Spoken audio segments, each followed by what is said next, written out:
Hey everybody, hope you're all having a day. It's Monday and we are still on Apollo Justice. We should be getting to the end. If not, I hope you're having a day. So last time we started off the final chapter of the main sort of story, not the special episode, episode 5, Turnabout Revolution, which ended with Apollo Justice and being tried about to sell it in court in a civil trial. Oh yeah, for change to this music, I went ahead and put the old Apollo Justice trial music because a little bit of nostalgia for this one. For now, let's get into it.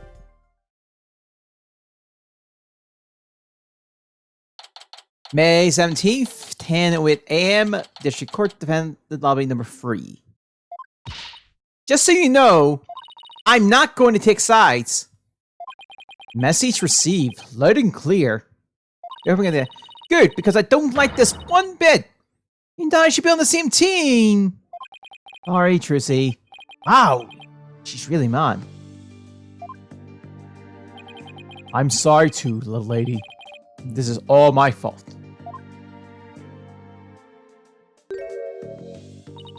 I'm just worried things will never be the same between Daddy and Apollo. If they go through with this. That all? Well, I wouldn't worry about that. Oh yeah, right. To clarify. We're on part 2, and there are 8 parts to this, so we are, I would say, a quarter of the way we'll be at the quarter way mark here. Okay, so I wouldn't worry about that. That's the way it is with us men. We may fight. We don't burn bridges. Really? Sure. 1 minute we're trading blows, and the next we're having drinks together. We're simple creatures at heart. I sure hope you're right. Sorry I'm late, Apollo. Right, I changed this costume before you even started this, and I completely forgot if he gets lost. So, yeah. This weirdly works in its own weird way. Vina! There you are. What happened with you and Mr. Right yesterday? It just happened. I just wanted to see the costume once. Oh, about that, I ended up going to the wrong airport. I was waiting there thinking his flight was really late. And before I knew it, I dozed off. Look, I forgot that she gets lost, by the way. She got lost and went to a different airport, okay? I didn't think about that. At least the Phoenix Fury Tiger one worked. By the time I woke up, it was alright dark. I figured something like that had happened. Being late and dozing off are the 2 things you do best. Guilty as charged. Good end. I think you have no idea what today's case is about. Not a clue. Sorry. What is today's case about, if I might ask? Another locked room mystery? A suspect with a flimsy alibi? Ooh, or dying message! Sorry, strike free. You're right. It's a civil case. A civil case? You act like I'm speaking Swahili here. I'm pretty sure I butchered that. It's like the right anything agency specializes in criminal law. Or so I thought. In civil cases, there are no prosecutors, right? Instead, both parties retain an attorney. Right. And the other attorney is someone you know very well. Really? Who? The trial will begin shortly. Please proceed to the courtroom at once. Okay, let's do this. Apollo, wait! Who's the other attorney? Where's Mr. Wright? No time to explain. Let's go. Okay, right behind you. Yeah, I'm gonna be involved with this now. Also, courtroom number 4. May 17th, 10:30 AM, District Court, courtroom number... Damn! This time was 2 off. Day 1 course in session. All rise! Actually, I'm going to mute myself for a second here. I'm going to turn the light on in the room in.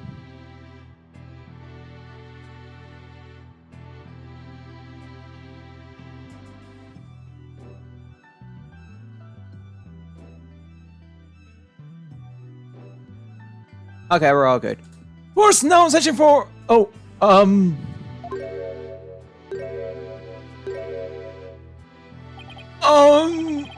is this some sort of practice session? A mock trial, perhaps? No. No, it's not, Your Honor. It's the real deal, Your Honor. So then, you two are having a falling out? You've had a falling out? I wouldn't have used my corporate for that, you know! No, it's nothing like that, Your Honor. Exactly. It just so happens that we have different clients in this case. I see. Well, here's to hoping this has no adverse effects on your working relationship. You can say that again. I had no idea we'd be up against the boss today. You sure this is a good idea, Apollo? What? Do you want to switch sides? Honestly, I'd rather be anywhere but here right now. Well, at least she is here. I'm really going to need her help. Mr. Justice. Yes? Don't expect me to pull any punches just because you're the opposing lawyer. As I said, the kid's gloves are off. And come what may, they'll stay off. Same here, Mr. Wright. If it's a fight you want, it's a fight you'll get.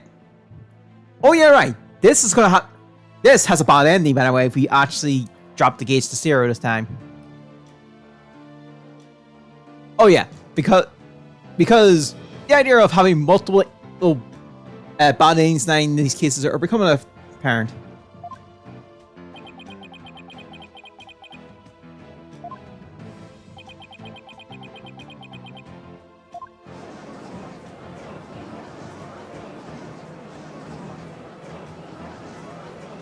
So spend each bad if we get it on the wet when we're done with these. Yeesh, you guys are really chomping at the bit, aren't you? I don't mind a good fight between co-workers. Keep the civil case civil. Now then, the plaintiff would take to the stand. We may begin.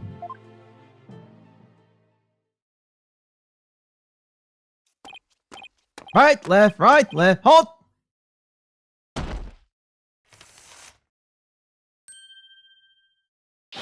Noble judge, members of the gallery, good day to you all. I am Paul Titian. This has been the start of my epic campaign, and you all have the honor of witnessing it. I believe the youth of this country are our fine future. Too long have they become looked down on and given the cold shoulder. So today I might say, ask not what you can do for your country, ask what you do for me. Mr. Titian! What is that crazy contraption you're running in? Yeah, it's my custom-made election-winning campaign mobile. Beautiful, isn't it?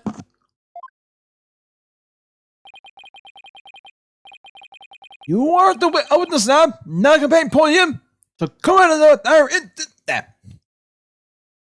So come out there in this instant. Heh.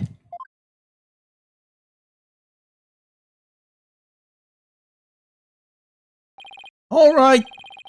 Now with the plaintiff attorney, Mr. Wright, please explain the complaint filed against the defendant. This dissertation's complaint against the defendant is simple. The defendant, one Derek Shamali, stole my clan's family heirloom, the Crystal of Ami Faye. This dissertation merely seeks its return. That wouldn't have happened if that archaeologist hadn't kicked the bucket. I know. Let's see. Well, Mr. Justice, let's hear your opening statement if you would. The defense asserts the item in question is the Founder's Orb, a sacred relic from Orion. Go on. It seems someone asked the archaeologist, Dr. Archie Buff, to study the orb. That was both determined that it was the Quranism's natural treasure known as the Founder's Orb. The fire orb that was stolen from a treasure room in Quran several weeks ago. Why, yes, I saw a news report about that. The theft of Quran isn't the Qurani's national treasure caused quite an uproar in the kingdom. But we believe that it was not, in fact, a theft in the traditional sense. Rather, that it was spirited out of Quran by someone for Dr. Buff to study. You don't say. And around that time, an acquaintance of the defendant learned of Dr. Buff. He made contact with the doctor, who agreed to hand over the orb. Apparently, the doctor warned there wanted nothing to do with it once he learned it had been stolen. It seems you even have a transfer agreement between both parties. Mr. Shamani also agreed to return the Founder's Orb to the Kingdom of Quran once the doctor verified it was the real thing. See, so dispute tenders on whether this item in question is the Founder's Orb or the Crystal of Amife. That in turn will determine the object's rightful owner. I better bring my in game. Going up against Mr. Wright won't be a walk in the park. Come to think of it, the name Druk Shamani sounds awfully familiar. I can't recall where I've heard it. Oh, it's probably in your imagination, Your Honor. He's just a tourist after all. Imagination, you say? Are you sure about this, Apollo? He's a wanted criminal in Quran, isn't he? In Quran, yes. Here, he's just a tourist. Very well, let's begin the proceedings. Bailiff, would you bring in the first witness?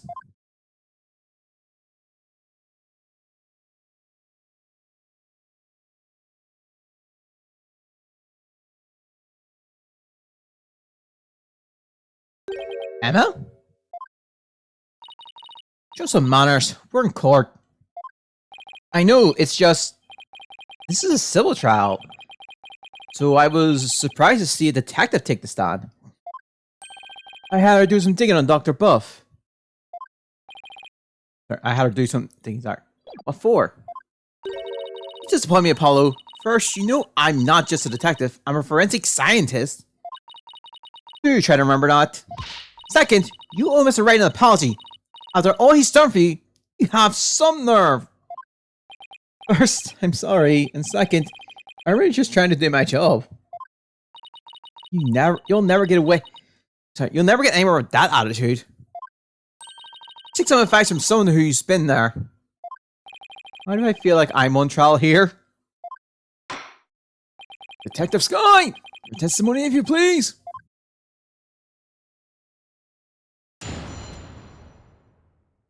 Alright, the Doctor's Dark Secret. The police had their eyes on Dr. Buff for some time. And just today, a number of stolen artifacts were discovered in the study. Among them was a priceless urn and a statue that were stolen from the Fae clan. It seems the Doctor was doing anything to study artifacts, including stealing them. As for the relic at the center of this dispute, he likely stole them from the Attishan residence. Doctor is a thief? Why am I just hearing about this now? Well, Capburger isn't something he put on his resume. It's more careful than that. The fact is, he was a classic treasure hunter.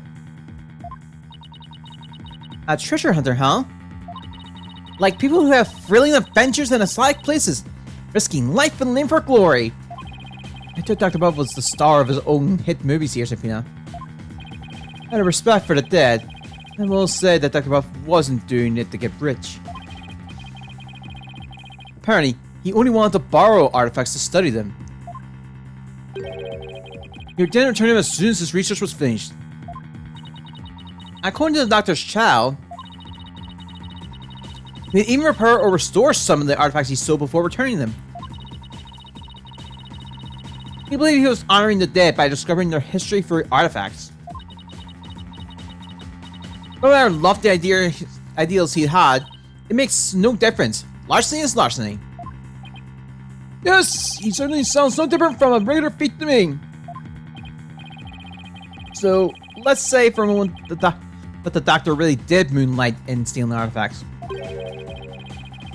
He might not have stolen the Founder's Orb and Quran and brought it back here himself. Nope.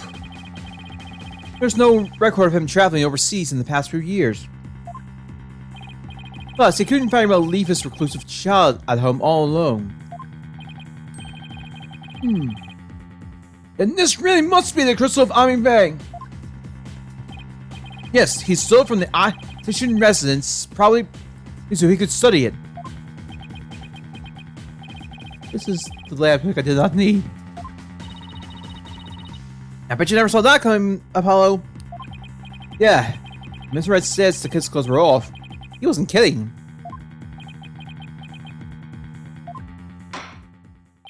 Mr. Justice, you may proceed with your cross-examination.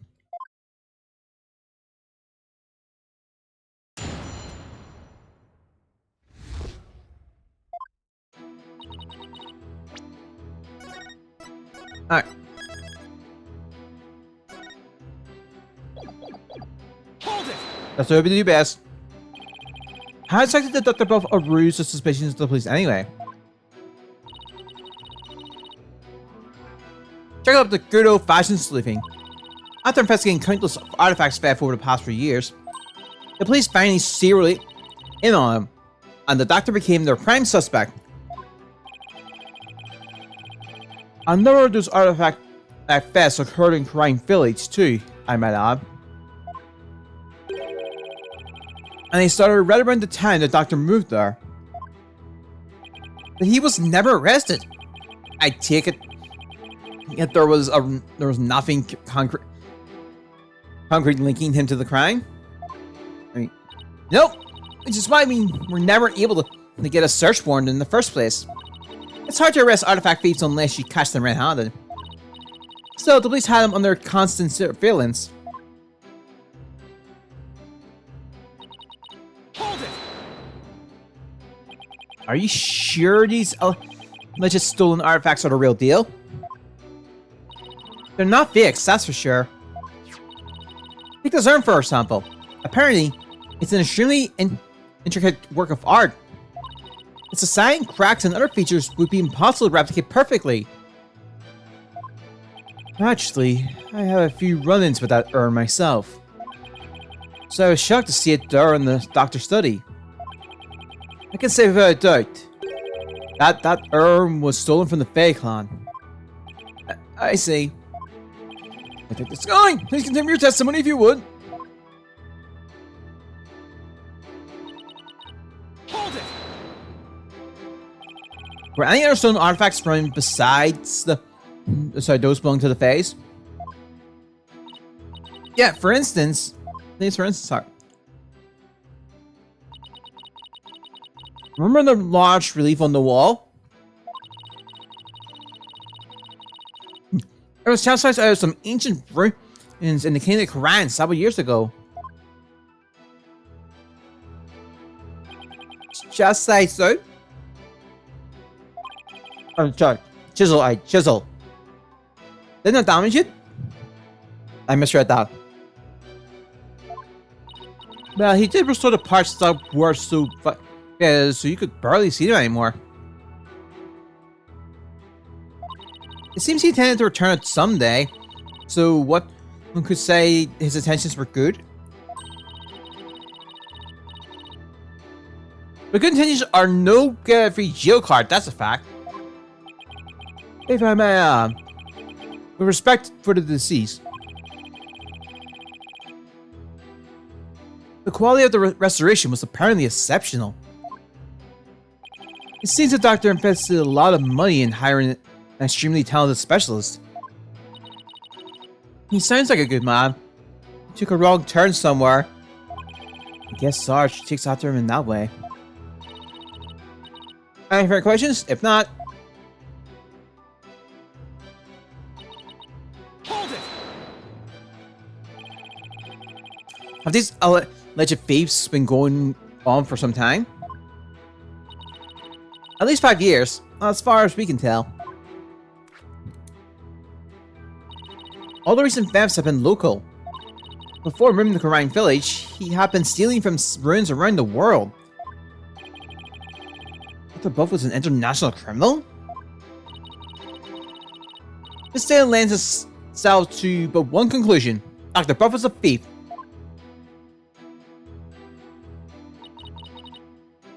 Hold it! You claim he stole the family heirloom from the Ash residence, but claiming something doesn't make it true.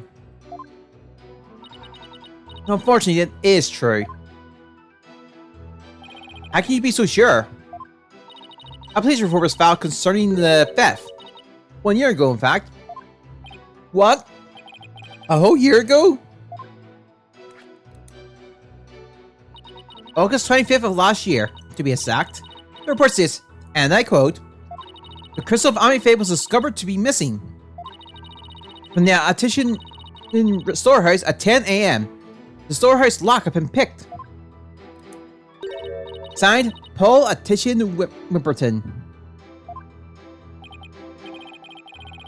Oh, and your report certainly leads to Plaintiff's claim credits. Present. Doctor really could have stolen the crystal of Amifae. Not only that, Your Honor, but the Founder's Orb was only found to be missing several weeks ago. That's nearly a year after the crystal theft was reported. Therefore, I believe we must consider the orb and the crystal to be two separate items. Politician Wimperson, sorry. Not the most awe-inspiring tail end, is it? I see why I call it. Not that he inspires confidence without it. Still, I'd probably do the same in his shoes. Alright, we have our report. A police report was filed about the crystal's theft a year ago. But the theft of the Founder's Orb was only reported a few weeks ago. See the crystal's police report was filed way before the orb was found missing? That suggests the stolen relic is the crystal of Amifae, not Mr. Attition Wimperson's assertions.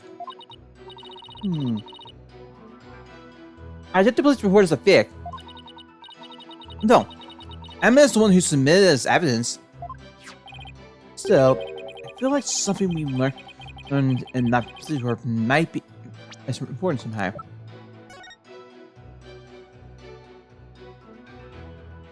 Oh.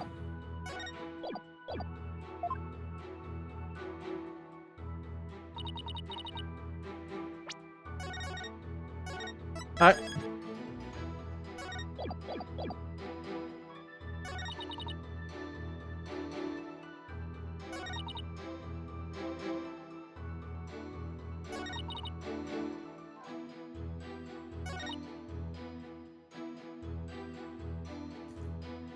Let's try this. Objection! Nope. This is pizarros. I'm looking! What am I supposed to see? Oh, as your boss and mentor, here's a bit of advice. Never present evidence before you have a good grasp of the situation at hand. Right, sorry. And that's the upsetting judge. Here's a penalty. Ouch. Double team for just doing what Mr. Wright always does anyway.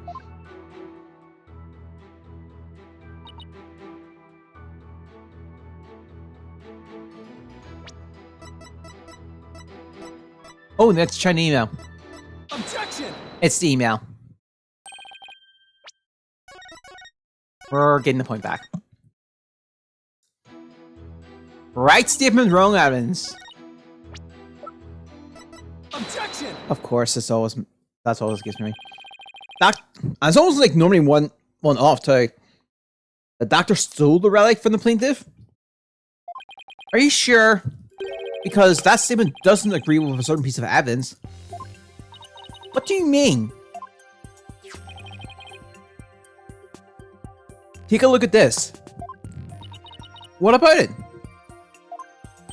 This contains an email from the doctor's computer. Email? It's that little piece... Sorry, isn't that little piece of plastic? I'm afraid I don't understand.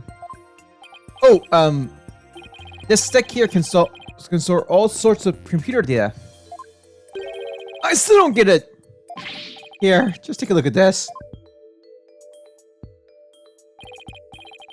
Apparently, the doctor was reporting his research findings to a certain individual.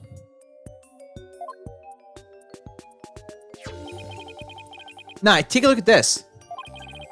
It's the police report Detective Sky presented to this court. It's the police report, sorry. You can see the plaintiff's legal name on it. Paul Attition Wimperson. I can see why I dropped Wimperson from his name. That's hardly breaking news. Look closer, Your Honor. Ah! It's initials! Alright, the plaintiff's full legal name is Paul Attition Wimperson. Now consider this. The email recipient's address starts with 3 letters.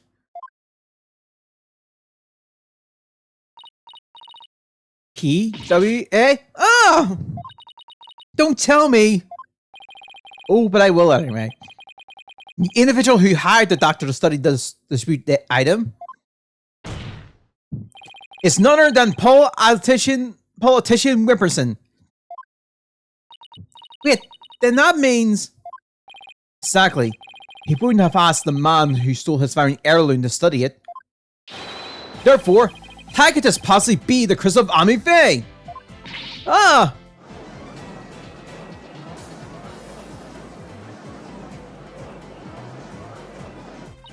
He never checked the doctor's emails. He couldn't even figure out the password to his computer. The plaintiff willingly left the orb in the doctor's car so he could study it. At the behest of his benefactor.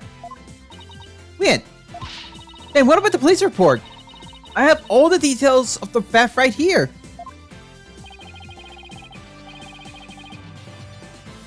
It's probably for another relic. The real crystal of Ami Faye. He's just using the report as a way to claim that our orb is actually his stolen crystal. Objection! And how are you so certain that PWA refers to my client's initials? Maybe the email's recipient was a dog lover. Perhaps. So let's get to know your client a little better, shall we? Mr. Politician Wimperson!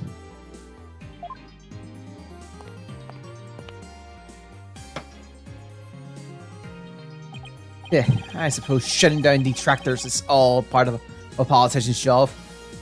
But the fact that he actually just walked in and put the thing on. That they went on their effort to give him a walking animation to just put to get to the witness stand. It's a weird thing, but I think I noticed. Answer me this, Mr. Politician Wimperson. What is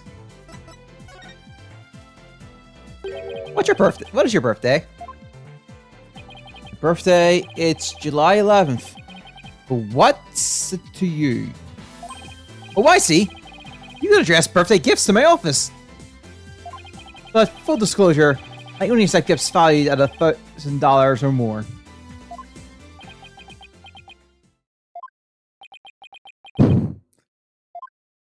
Huh? Why is everyone gone silent? Why can anyone be that self-centered? Oh, right. Politician. Did everyone hear that? He said July 11th.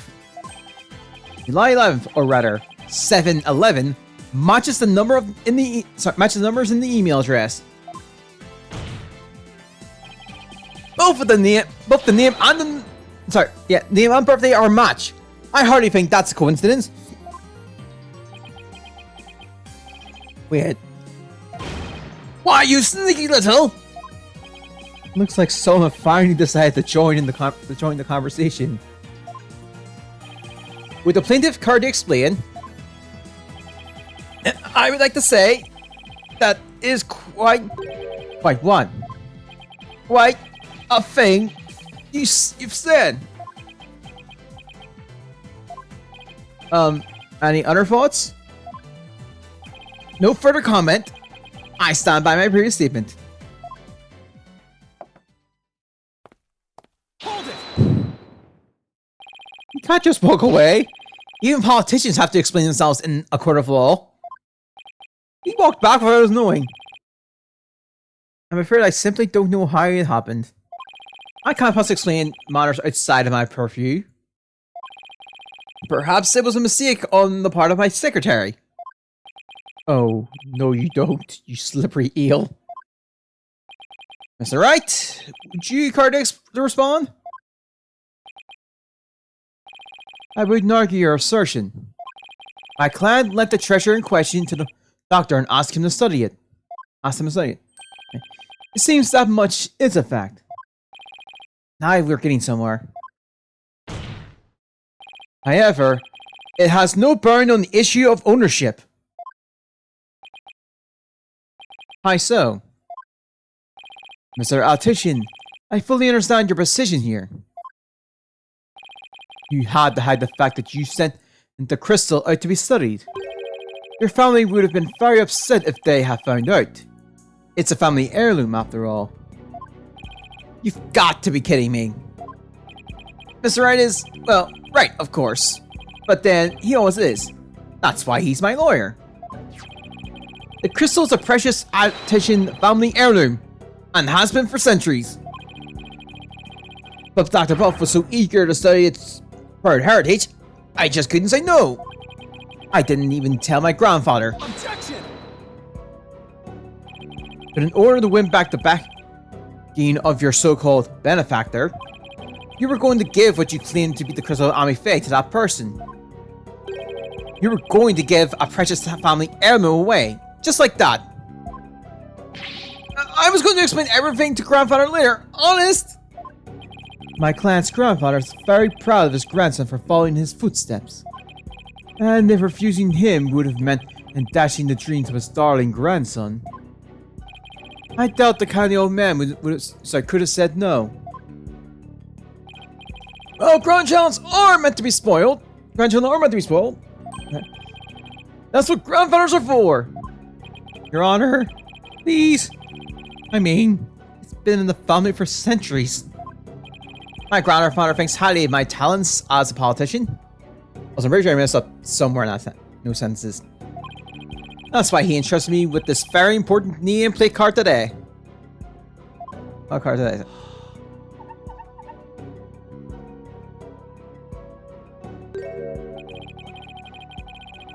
So I'm sure he would have been okay with me using the crystal as I saw fit.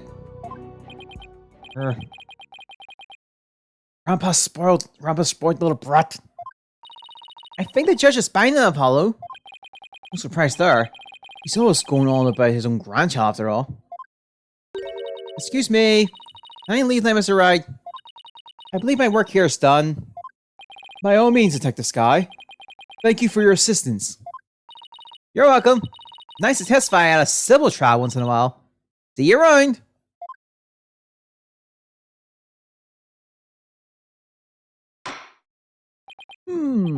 It seems the facts have changed somewhat. Mr.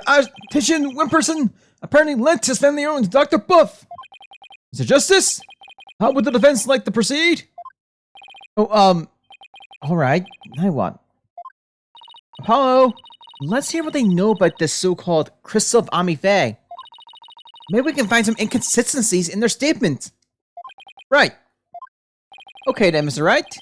If the animal question is really an Titian family heirloom, then let's hear all your clan knows about it.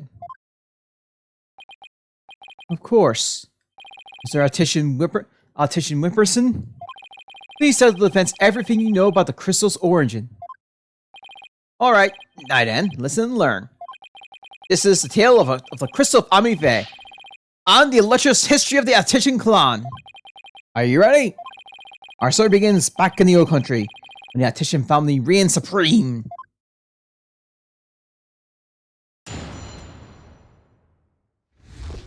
The illustrious history of the Attition clan. My ancestors was praised as a benevolent ruler. He protected the spirit mediums, and my community back then, from the rest of the locals. Some discrimination against them, you see, while others tried to abuse their power. As thanks, Amife gave the crystal she had specifically made as a gift to him. I am a descendant of that great lord. But as such, my political power and influence is backed by centuries of history. Well, that developed into a great load of self-aggrandizing propaganda fast.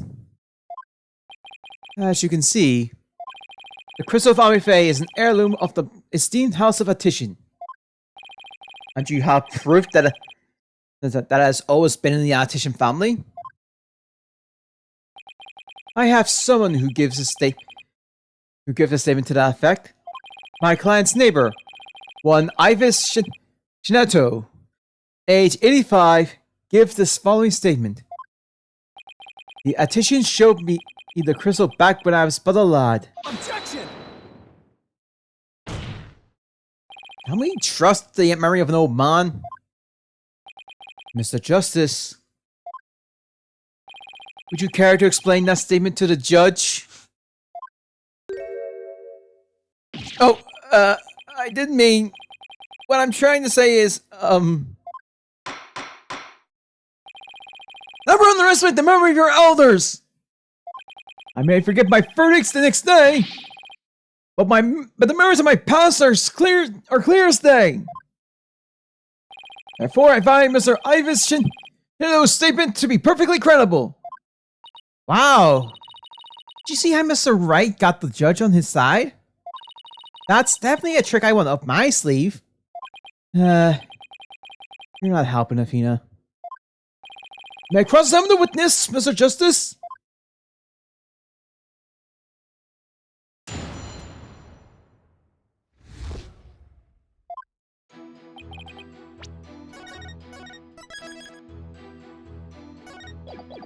Hold it! Alright, let's go. That object you set down there, is it something of importance to you? It's a nameplate card. This one here belongs to my grandfather, Abraham Attition. He had a custom made during his distinguished political career.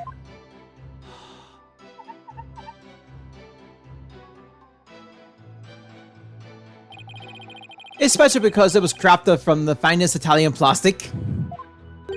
I wasn't aware it's Italian. Sorry, I wasn't aware the Italians were famous for their fine plastic. You can touch it if you want. No, I'm fine. Very well. I'll just continue with my testimony. My ancestors were praised as a benevolent ruler, but he was also an eminent politician. Reading. I'm missing the words. Hold it! So I take it the relationship with the Fae clan was a close one? A smooth and open line of communications with my entire electorate. That is the politician way. Huh? Oh, sorry. I was asking about your ancestor. Whatever it's about me or my ancestor. Feel free to ask me anything you like. Transparency is government. That's the politician way. More like dodging questions. That's the politician way. Thanks. I'll be sure to ask when I have something you'll actually answer. As I was saying, the Attition family protected the Fae spirit mediums back then. Hold it! We don't have right. Spirit mediums were targets of discrimination? Yes, some people even treat them like they were monsters. The transformation the mediums underwent when channeling spirits frightened the locals. And then there were those who tried to use them. You mean though they sought to control the channeling powers of the mediums? Discrimination against a minority is absolutely despicable. A vote for me is a vote to end discrimination. I vow to root it out wherever it may be. That's my promise. That is my promise to you. He's totally ignoring your questions. It's like you're a moderator at a political debate. I'm sorry, moderator at the political debate. Ah, it's like you're a moderator at a political debate. Reading. Yeah, and only he cares about his talking points. As familiar as your campaign is, could we please get back to your testimony? As you wish. I didn't ask for the crystal of Ami Faye. Hold it! You said that she had a maid, so then it was made in Japan? That's right. They said she hired a famous craftsman to make, and they said it's quite valuable too. And you were going to take such a priceless family heirloom and just give it to your patron? That's so typical of you ignorant common types. Making difficult decisions when the chips are down is what being a politician is all about. Only when in serving your own political career, you mean? A crystal is a testament to my ancestors' remarkable achievements. Furthermore, Hold it! so tell me, Mr. Attention Wimperson, are you famous in Crime Village?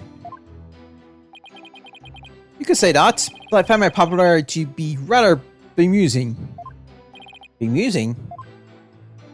Yes, my campaign posters keep going missing as soon as I put them up. My Apple supporters and female fans are likely taking them home to hide them in their bedrooms. I guess ignorance really is bliss. Oh, this only proves my fine lineage. Hold it! I'm sorry, but is any of that relevant to the issue of the relic's rightful owner? Have you never heard of Kingcraft? Kingcraft? It's the art of ruling as a king. My father drilled it into my head from a young age. On one of its precepts states, ruin awaits a ruler who responds to every single issue posed by the masses. Well, don't answer plenty of questions about what he meant by king of this nation. Progress. Hello? Who's this Ami Faye anyway? At least she was the founder of the correct channeling technique. The plaintiff claims she had the crystal made of it for his ancestor. That would mean it was made in Japan, right? Yeah, so I suppose it would. Alright.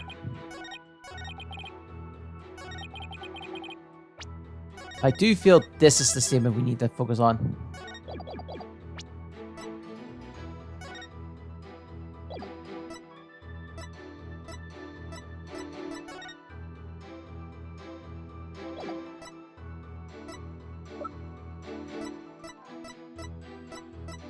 Let's try. Objection! Nope. There's something off about that statement. It seems perfectly reasonable to me. No, something's definitely not right if you listen really carefully. A gambler once sang, you've got to know when to hold them and when to fold them. Know when to fold them, sorry. Oh, I love this one! Know when to walk away, know when to run. I don't know which banner hurts more, the judges or their singing.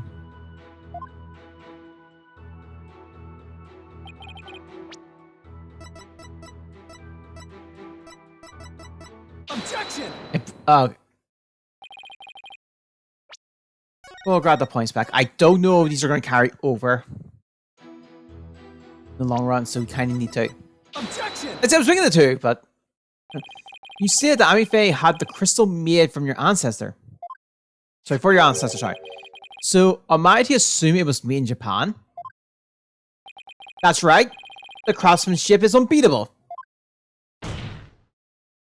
Well, that's strange. I don't see how your so-called crystal could have been made there. What are you talking about? It's quite obvious if you take a closer look at this.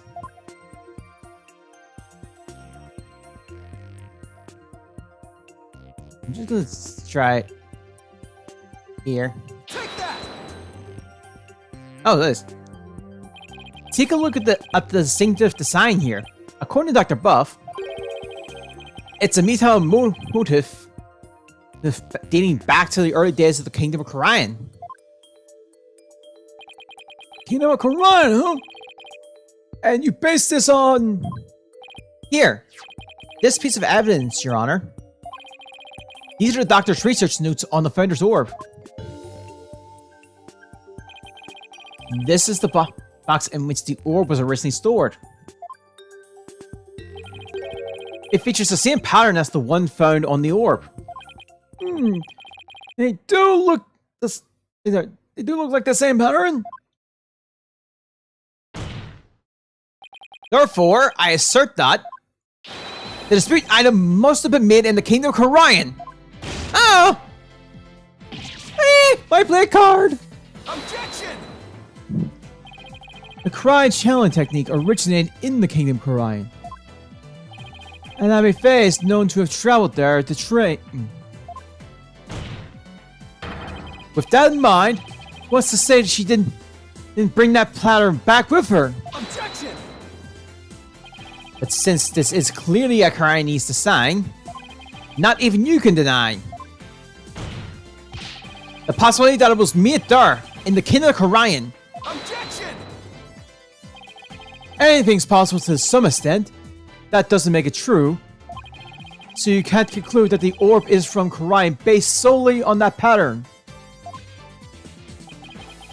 If it were that simple, I could just as easily say it's Japanese.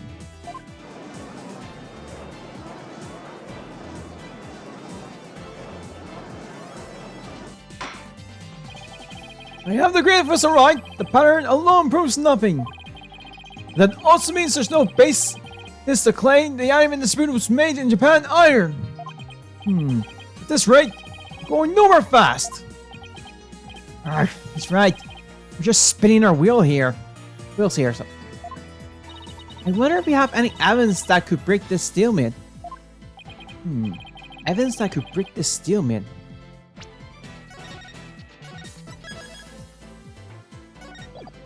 Let's say this. The defense would like to present a piece of evidence to the court. A piece that will finally break the stalemate. Oh? Well, you sure piqued my interest. Let's see what you got. Alright. I will now prove this is, in fact, the Founder's Orb. I think I may have shot myself in the foot.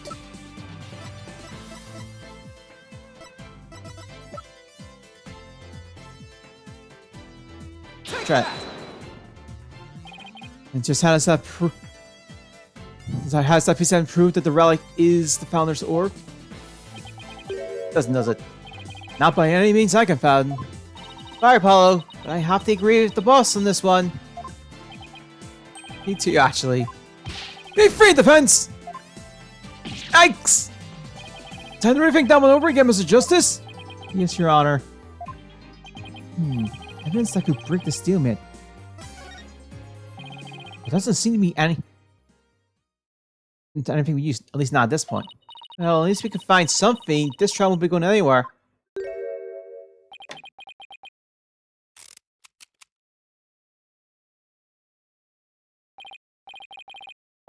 That doesn't matter. What's the deal? I have a suggestion. Why don't we consider this from a different... Okay, given that this is moving on, I'm going to just reload and just continue.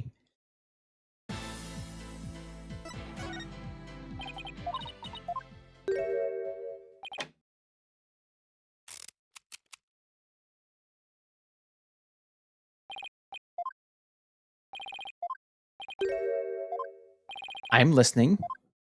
What if the Defiant Dragon really were authorized to take possession of the relic? I'm afraid I don't know where you're going with this, Mr. Wright.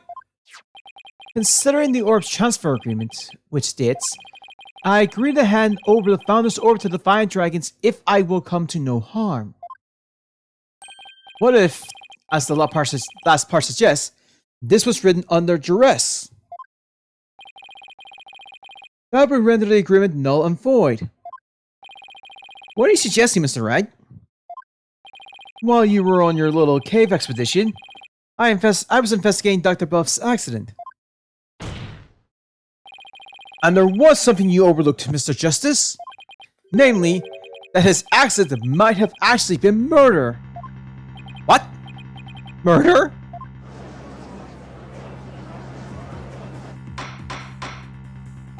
Right! You do realize such statements are not to be made lightly? Are you suggesting the Doctor was murdered by the Divine Dragons? Yes, but follow me on this one for a sec.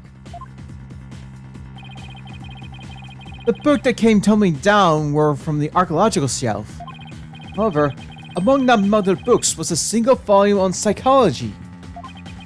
What's more, there was some blood on it. And you feel this is important because the book that came tumbling down were from the top shelf. The archaeological books. Great, I'm messing this up. We know this because the Doctor's books were materially organized by subject. Archaeology took up the entire shelf, so that the psychology books is completely out of place. Come to think of it, the shelves were arranged quite carefully. It's also worth knowing that psychology books only take up a tiny part of the bottom shelf. You might wonder why a book on psychology was found amid the pile of archaeological books. But I believe I can explain what that single out-of-place book was doing there. The Doctor was struck from behind while selecting a psychology book from the shelf. And that's when the blood got on the book? Precisely. And to make it look like an accident, he was bruised under a mountain of archaeological books. Objection! Archaeologically. Brett, wait a second. This is all just speculation, right? Do you have, or do you have proof it was murder? Of course I do. You do? On a hunch, I asked this guy, Sam, in the Doctor's head wound. She found that he had been struck by the corner of some object or another. Wait, what? A wound like that would have resulted from a fall to the floor, you know. Do you understand what this means, Mr. Justice? The wound makes it crystal clear that Dr. Buff was murdered. What? Well, that was unexpected. Who would have thought we'd break out of a stalemate like this? Pulled the ladder right out from under us. So, if he thinks that's enough to make me back down, he's got another thing coming. Even if the cause of death was murder, what makes you think it was the Divine Dragon? You should know better than to hurl baseless accusations. Objection! Did you forget who you were up against, Mr. Justice? Huh? Didn't actually think I'd come to the court without witness and evidence, did you? What are you talking about? I would like to request further testimony from the plaintiff. Specifically, I would like the court to hear how he saw one of the rebels leaving the crime scene. He saw what?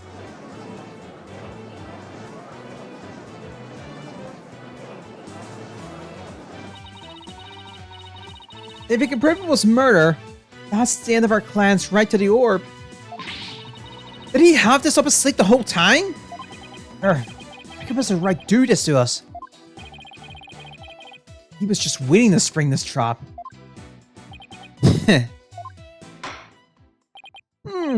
This trial has taken another unexpected turn.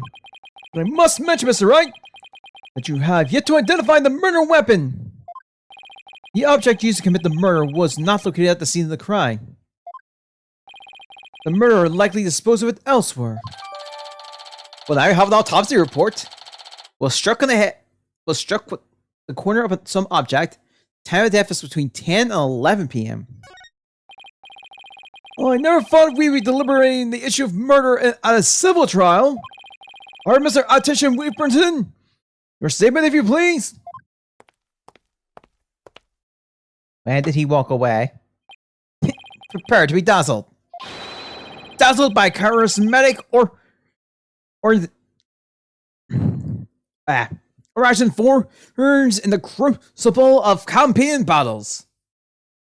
Why am I messing with the reading?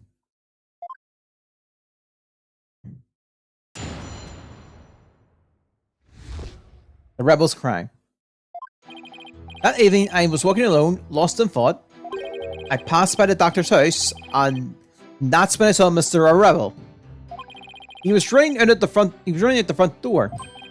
It was around 10 at night. Surely that must have been him fleeing the scene of the crime. Of his crime, sorry. A vote for me is a vote for to end such violence. That's my promise to you.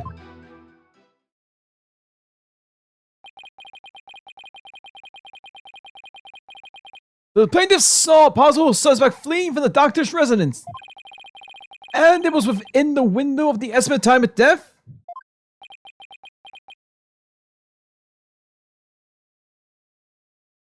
Look. That's a rebel. What in the world were you doing in there then? Alright.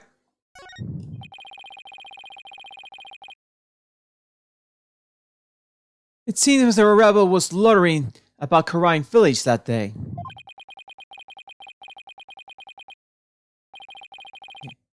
There's evidence he was in the doctor's study as well. Isn't that right, Mr. Justice?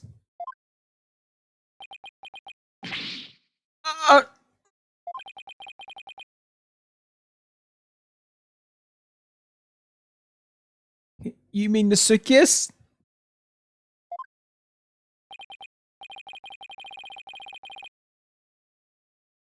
Exactly. He must have been quite the rush to leave that behind.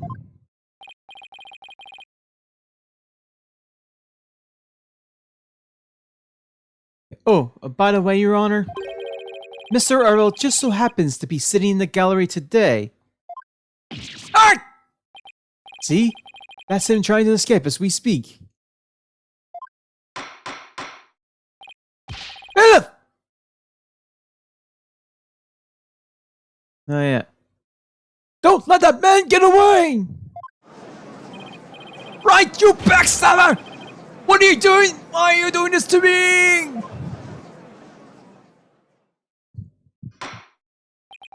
Alright, the counsel/defense may question the plaintiff/witness once more.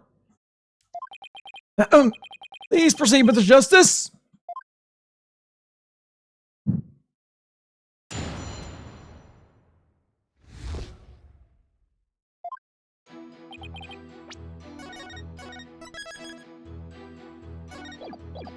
Hold it!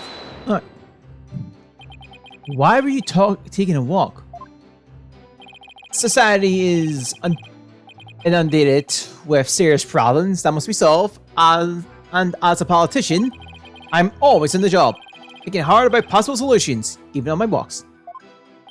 Thanks for the non-answer. While we live our comfy lives, there are starving children who suffer in the back alleys of our major cities. It's not in me to ignore such suffering. A vote for me is a vote to end hunger, and for world peace. Yes, Mr. Attention Whipperton, we are well aware of your outstanding character. Now, please continue with your testimony. I can practically hear my poll numbers surging. Now, on with my speech. After all, the voting public must be informed of the magnificence that is me. Hold it! Now let's something. Where exactly were you when you saw Mr. Rebel? Right here, under this tree. I saw him dashing out of Dr. Buff's front door.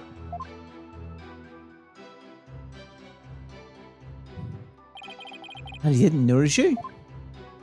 Nope. I was sitting by the tree. Is this really all important to know from where the plaintiff saw Mr. Rebel? Yes. Yes, I believe it matters a lot. I asked that it be please be added to the witness's testimony. I was under this tree when I saw Mr. Rebel. Hold it! And what were you what were you doing under that tree? A lack of lateral thinking.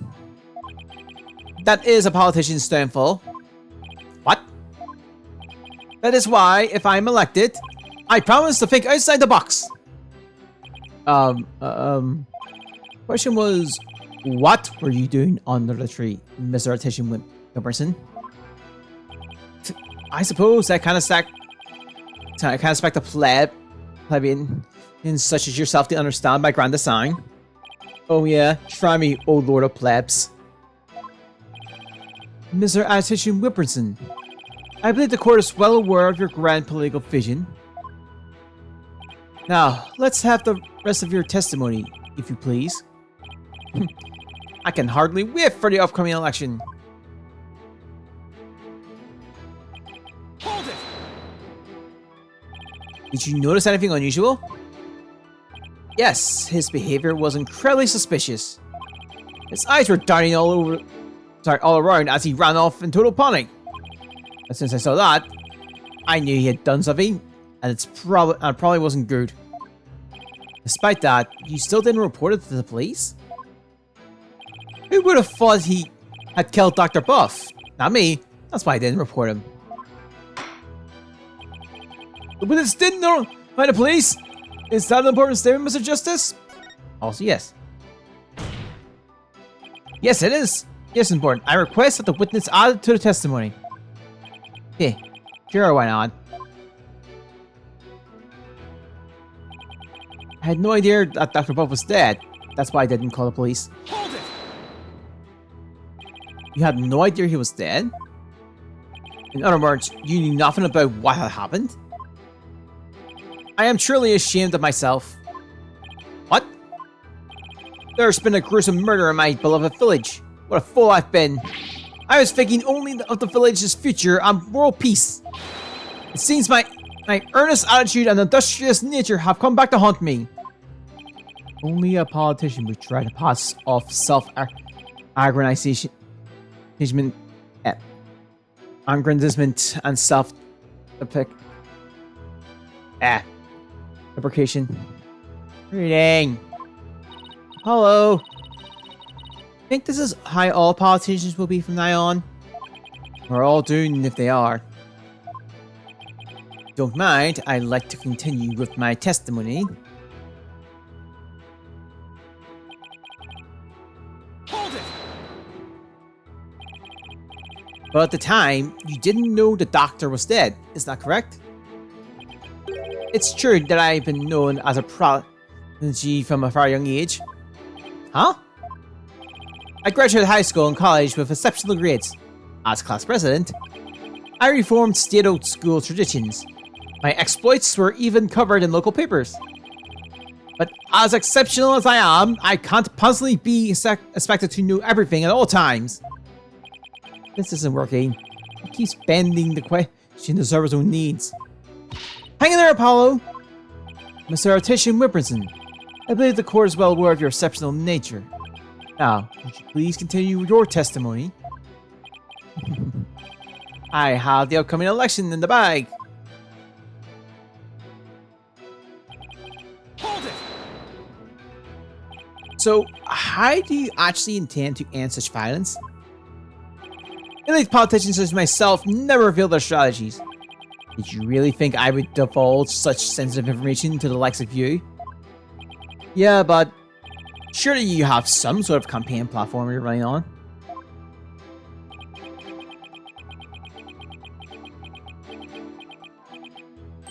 No comment.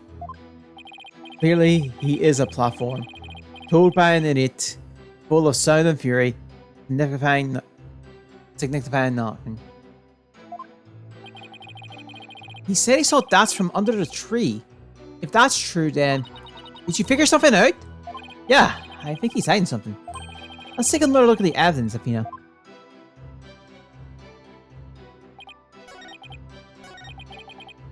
Ah, didn't realize he has a button on this thing.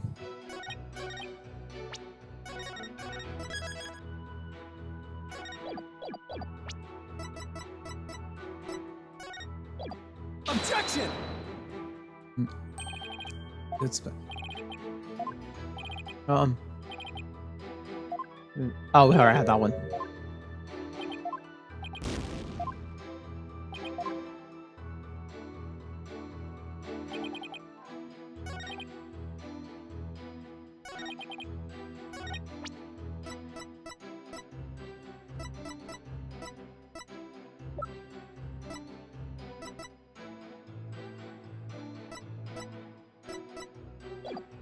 Okay.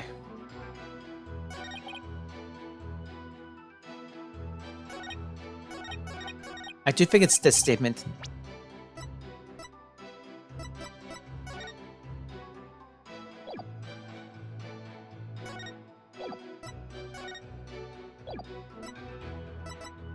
Objection! Nope.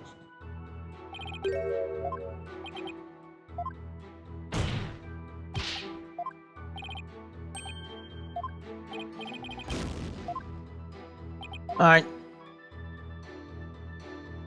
Was I right? Usually, or does that even seem a bit dubious? You know what? You're right. Thanks, Amina. Anytime. Now take a look at the evidence.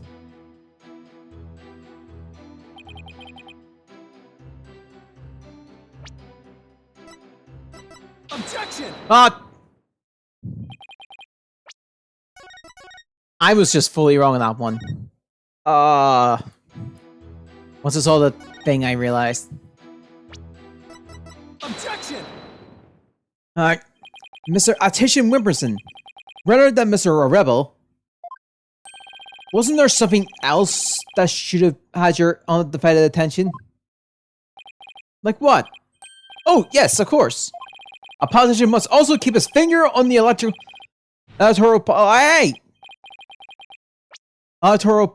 electorate pulse. I'm focused on the nation's cyber off. I am? Would you care to explain, Mr. Justice? If the witness saw Mr. Rebel from his position here, then he should have also been able to see the doctor's body. After all, it was right next to a huge window. Well, I believe you have a point there. With the body that clearly, with a body that clearly visible to the witness, it's unthinkable that he wouldn't have reported to the police. Huh. But the witness can't respond.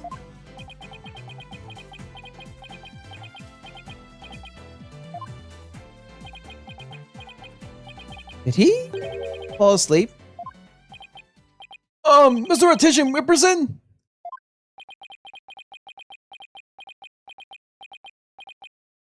We did. I wouldn't have noticed that in the 3DS, by the way. Mr. Attention Whipperson! Oh!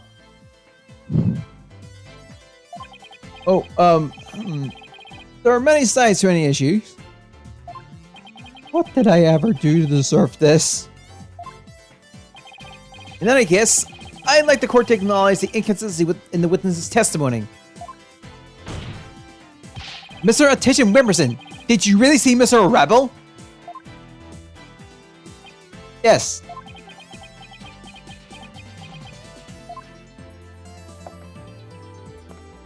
Hold it!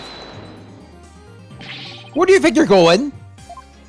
Oh, I thought I returned to my seat, seeing as I have already answered the question. This isn't some small town hall debate, so you just stay right there until I say we're through. I'll have to run that by my campaign manager before I... Objection! Where?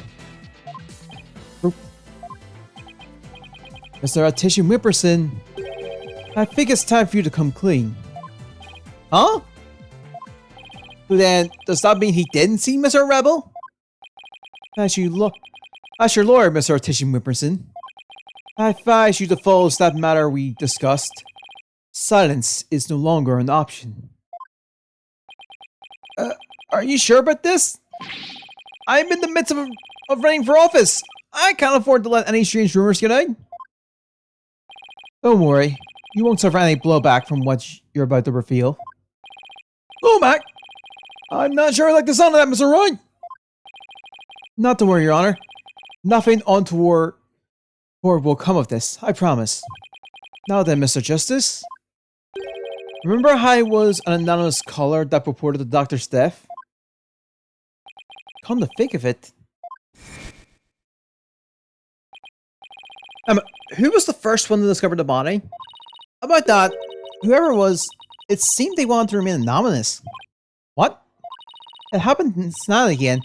Some people would rather not get involved with the police. Wait, you're not saying... Yes, that's exactly what I'm saying. The anonymous source who contacted the police after discovering the body was... my client, Mr. Politician Whimperson. What? You don't say. So you see, he played this part as a concerned citizen. Quite admirably, if I may say so. Isn't that right? Yes, indeed. In our society today, there are too many who choose indifference over righteous actions. I don't number among them. That's why I did my duty as a concerned citizen. One might call me the model citizen. One warrior standing above the rest. What a real stand-bearer he is, reporting it anonymously. Oh, and by the way, Mr. Justice, wasn't there someone else at the scene of the crime when my client discovered the body? Oh, you mean Mr. Rebel? He would have been leaving the doctor's house right around then. Wait, that means... Yes, it does. In short, what my client witnessed was Mr. Rebel fleeing the scene of a heinous murder. And that's not all. Based on what we've heard so far, Mr. Rebel looks exceedingly suspicious, and that's putting it mildly. We already know the Divine Dragons threatened the Doctor with bodily harm. And now that they've killed him, the so-called Orb Transfer Agreement is null and void. Ah!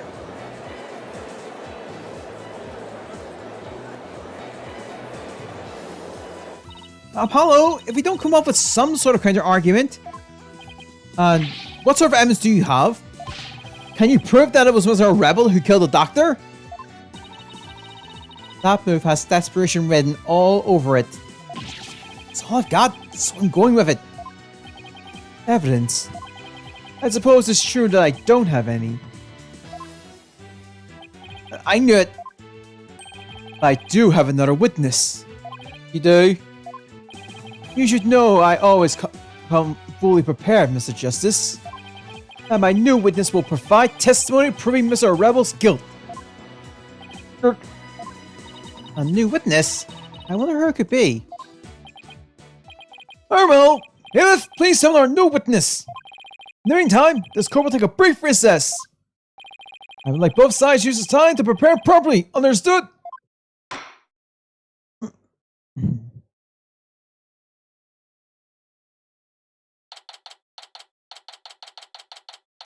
May 17th, District Court, Defendant Lobby number 3. Wow, I knew Mr. Wright would put up a tough fight, but... yeah, just when I thought we had him, he turned the tables on us. He really is determined for the right terror. He can't let him blindside us again. Looks like they got me again! 3 times 1 year! That's a new record! That's... please, no more new records. Or bad puns while you're at it. It's hard enough trying to help you as it is. Roger that, I'll be more careful next time.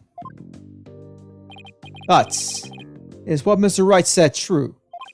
Did you really pay a visit to Dr. Buff that night? Sure did. Can't remember the exact time though. All I knew is he wouldn't hand over the orb. Someone put in his head that we rebels were dangerous. That's why he threw me out. So the doctor was still alive in Dot's last cell?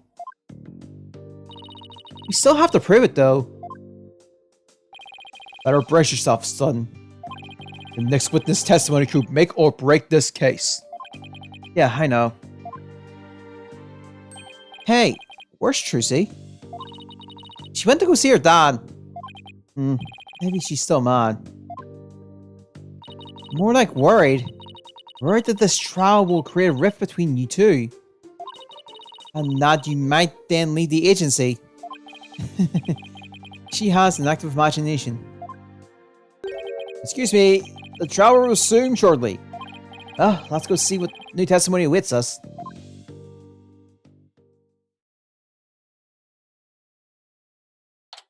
May 17th, District Court, Corporate Number 6.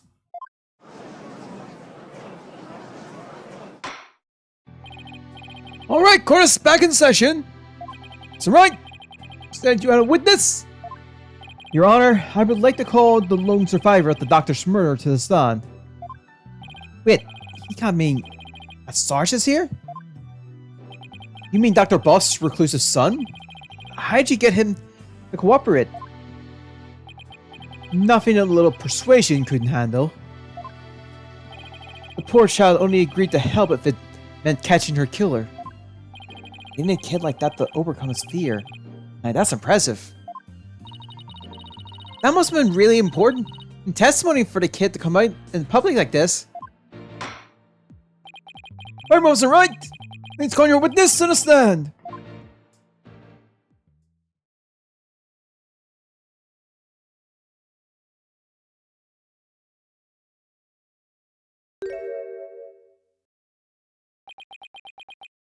Oh my! Dr. Buff, at your service, sir! He's here as a drone, really? Mr. Wright, what exactly is the meaning of this? Past traumas have rendered it impossible for the witness to venture in the public. Leaving home was hard enough, and it seems leaving the witness lobby was just too much. But I would still like to continue testimony delivered via this drone. I understand it must be terrible to lose one's phone like that. A testimony via a remote control toy? Well, let's take this thing for a spin and see how it goes. I mean, it's not the worst. It's not the weirdest thing we've crossed for the series. So who's plotting this trial anyway? It just sure warms up to the idea fast. I think the phrase you're looking for is "give up." You just want me corporate justice? To think I once called you your comrade. Ah! Defend the man who killed Papa? That's full-on treason, soldier. I hereby demote you back to private. Corporal? Private? What's he talking about, Paulo? It's a long story.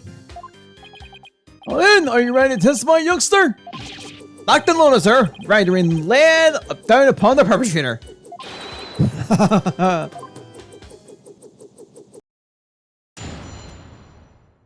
This is testimony. What happened that evening? Papa met with someone the night he died. He didn't have eyes on the ground as I already read my Steve's events, but I did hear him argue with someone in the study. From my window, I saw the one designated Dots getting ejected from the premise. After that, the man lingered around the premise for some time. He must have regrouped and killed my papa in the study later. I just know it. So he must run out and then return to commit the murder, did he? Yes, Your Honor. But the man my client saw... Really must have been the fleeting Mr. Rebel. Objection. Objection. Objection!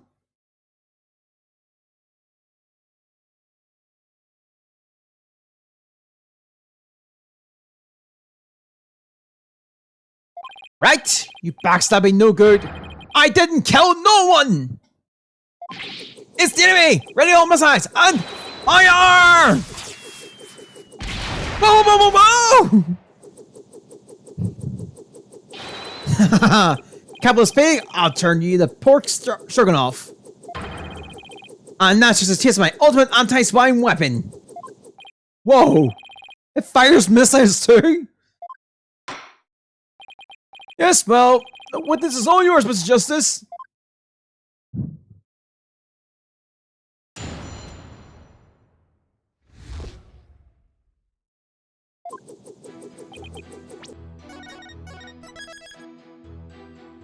Alright. Hold it! Your father met with someone? Could you be more specific? No, I was in the midst of my crucial defense siege operation. Right. You're referring to how you don't leave your room, correct? You never know when the enemy might be lurking outside the siege perimeter. Ah. Perimeter. Perimeter. What about, you know, school? Oh, I don't go to boot camp. I'm a soldier. A sergeant doesn't associate with brickies, still too green to fight. But if a kid like that, I bet Dr. Buff won't be getting any rest in the afterlife either. It was very brave of you to come to the courthouse today. But what's that you said about a siege defense? Oh, that, well...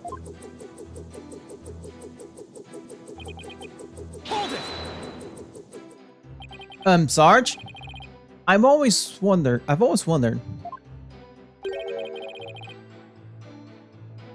Who or what are you battling?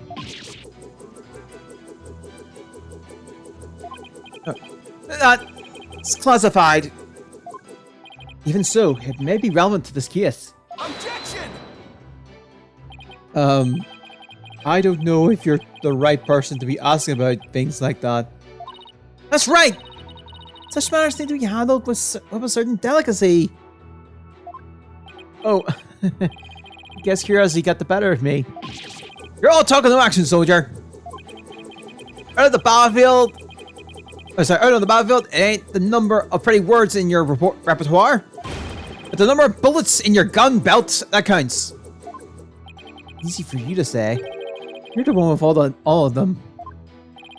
But will you please tell this court what he saw and heard that night? Hold it!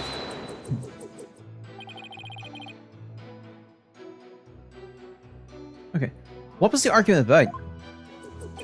I heard things like, where's the orb? And are you defiant dragons really criminals? It sounded real talented. Like a war might break out at any second. Great, I'm messing up the word somewhere. So the two of them had an argument when Dats came to get the orb. Did you see or hear anything else? Yeah, I heard them arguing, and then silence. Hold it! How was Mr. Rebel acting? Like a Conqueror's trooper retreat. Oh, sorry, yeah, Conqueror's trooper retreating from his tail between... with his tail between his legs. But you well, I guess he does dress like he's in the military. I bet those two would really hit it off had they met under different circumstances. Yeah, I can see that. And so the defeated soldier was expelled. But that wasn't the end. Hold it! That does seem suspicious, Art. He got hiding behind trees and telephone poles. I've seen glances at our house. Well, he couldn't exactly leave at the orb. I bet he was angry that he'd been kicked out.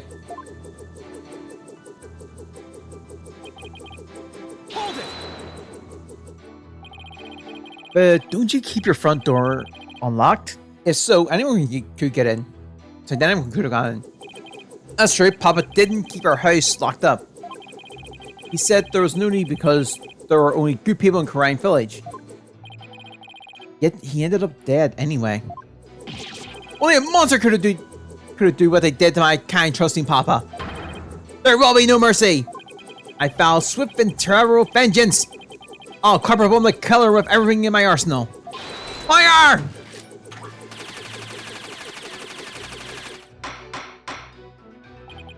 Oh, I sympathize with you, witness. You will refrain from firing Gatling guns in this court. The Sarge saw that too. And just when I thought things couldn't get any worse. Wonder why I hung around after being thrown out. I hate to say this, but if that is proven to be the killer, we'll lose the orb to the plaintiff. So our only assets to prove that the Fang Dragon had nothing to do with the murder.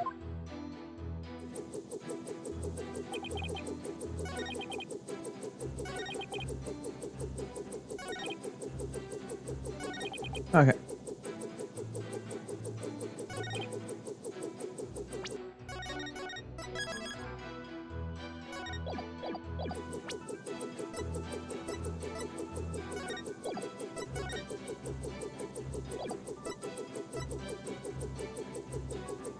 Oh.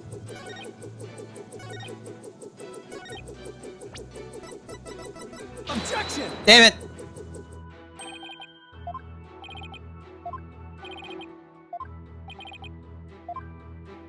I thought...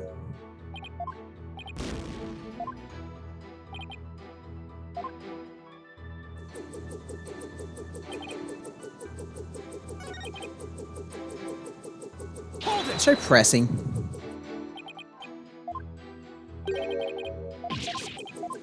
Okay, nope. Objection!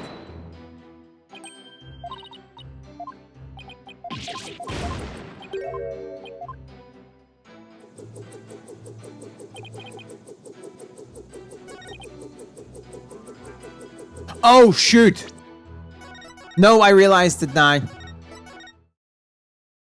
Taking it back.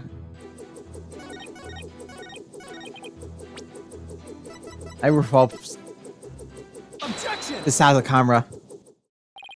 Sarge, are you hiding something from me? How dare you question your superior officer like that? You want to get in on this Stroganoff action, you pig boy over there, soldier? Sorry, with pig boy over there, soldier? Sorry. With fake boy, sorry. Sorry, but I'm afraid lawyers are misleading proof. What? Would the defense care to explain? It's simple, Your Honor. Just as he is able to see what is happening in this court right now, Sarge is able to see what was happening in the study then. With his cherished drone, of course. Oh! Now that you mention it! And the think, he enters right before our eyes this whole time! Sarge, you were perfectly capable of patrolling the study that night. So you must have seen something. I'm hit! What is this strange new weaponry you're using against me? Urban warriors don't use guns or missiles, because evidence is our weapon of choice. And the evidence has exposed your bald-faced lie. My truth bomb, Sergeant, has stripped your defenses bare. A truth bomb? No! Mayday! Mayday! I'm going down! The drone is down! Oh my! Are you alright? Evidence. Never have I seen such fearsome ordnance. Hell to a stress, Sarge. After all, you want to help your father, don't you? Papa. Yes, you want to find out who killed him, don't you? So please, tell us what you saw that night. It's not what you think. I didn't see anything. I swear. You sure? You seem awfully stressed for someone who didn't see anything.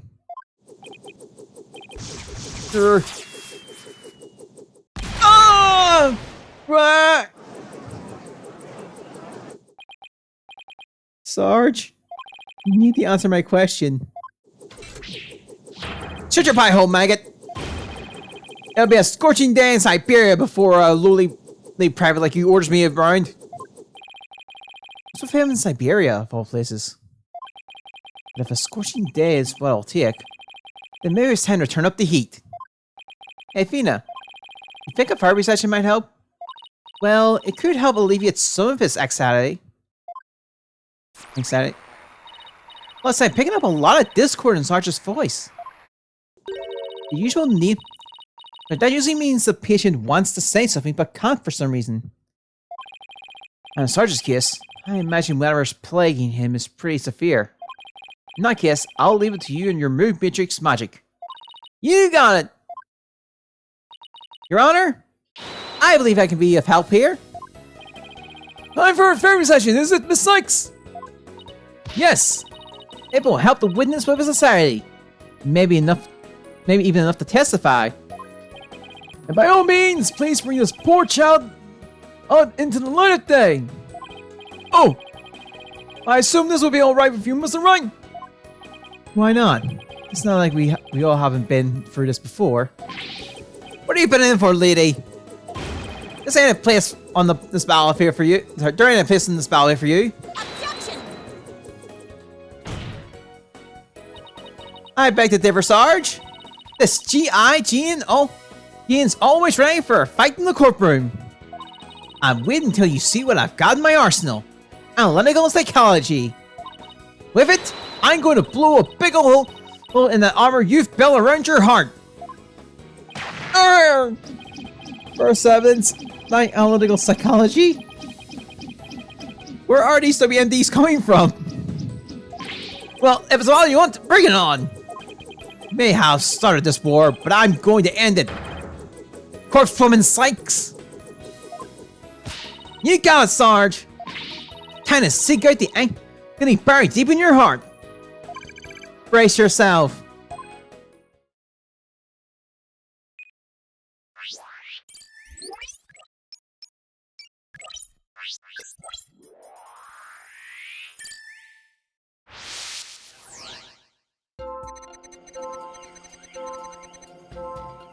Alright, let's see if... Should be... No, so...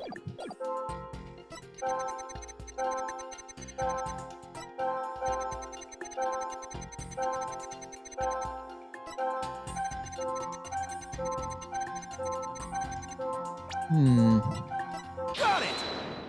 Lack of surprise. That's strange. Oh no, you reacted with shock, sorry. You reacted with shock when you discovered your father's body. Yet you weren't nearly as shocked then as you were when you... You weren't nearly as shocked then as when you saw him as a rebel. Normally, you expect the death of one's father to be much more impactful. Enemy fire! Direct it! That is strange. I wonder what it could mean. Well, we know he wasn't as affected by his father's death as he should have been. And I think I know why. Oh? Sarge, you weren't as shocked to see your father's brother as see Mr. Rel because...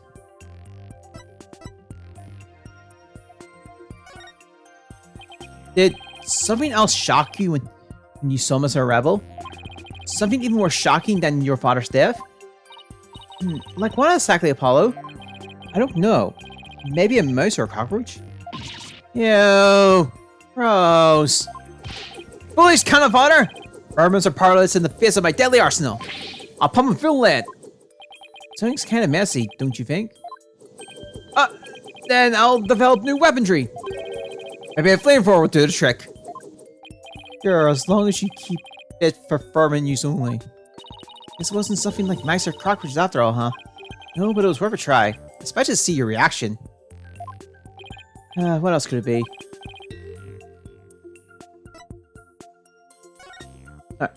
Sarge, maybe the truth is you left your room that night. And then you saw it. Your father's body. I saw no such thing! Really? You didn't see his body? Alright then. What did you see?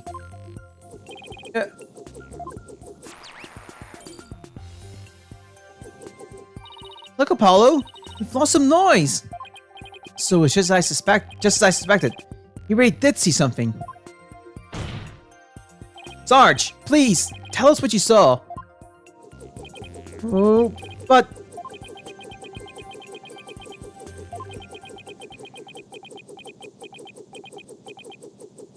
The moment I saw it, oh, I couldn't bear it. I couldn't stand to lose another loved one. Huh? Am I missing something here? Is that why you weren't very shocked when you found out your father was dead? Because you had already sensed that he was a goner somehow? Maybe. Please, Sarge, what is it? What was it you saw on the night of your father's murder? Oh, I saw.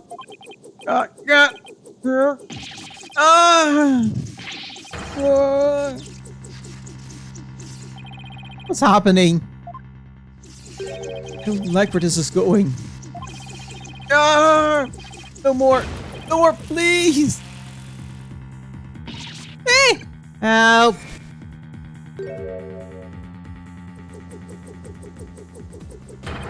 I come to get your little toy. The battlefield has no place for unauthorized equipment. Widget! Hello! Can't continue the session without him. Calm yourself this instant, witness! I hereby order you to submit your I hereby order you to submit to your therapy session. What in blazes? Look at me, I'm judge, jury, and executioner. I hereby convict a military tribunal. Sorry, I convene a military tribunal.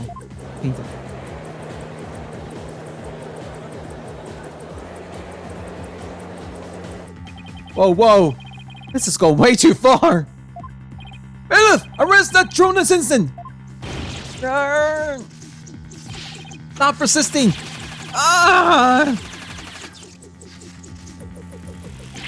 Vehicle quality out. Fire! Keep your back. Right. Yee!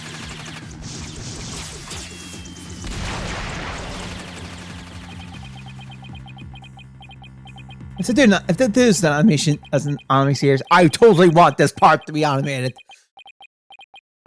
Please. That's all I ask. And now. Finally got him back. Nice work. This witness is truly harmful. Up, 2, 3. Up, 2, 3, 4. Miss Sykes. What's the witness's current psychological state? Let's see. He's emotionally all over the map. So his out of control emotions are in control of him, huh? Does that mean we can calm down if we can figure out the root cause? Yes! So let's see what we can find. Sarge, can you hear me? Oh, is that you, Corpse Woman Sykes? I'm here. Now, I want you to take a few deep breaths. Just try to relax. Try with me. Breathe in, breathe out. Breathe in, breathe out. In, and now, let your emotions take you where they will. Go on, let it all out. All forces, attack! That's the least relaxing breathing exercise I've ever seen.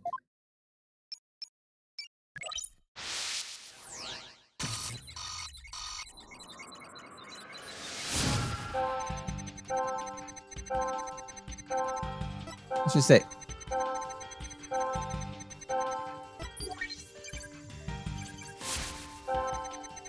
Living room, and suddenly, I got to see him passed out. I remember a flame lighting up the room, and Pablo grinning with delight. That's when he must have been killed. If only I hadn't passed out. Maybe the fire.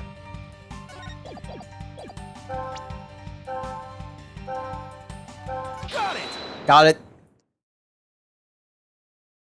That's it! Sarge! You were overcome with shock and fear when you saw those flames, weren't you? Was I?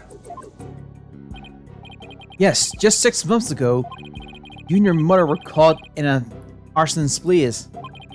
So it's no wonder you'd be extremely scared of fire. Yes, that does make sense.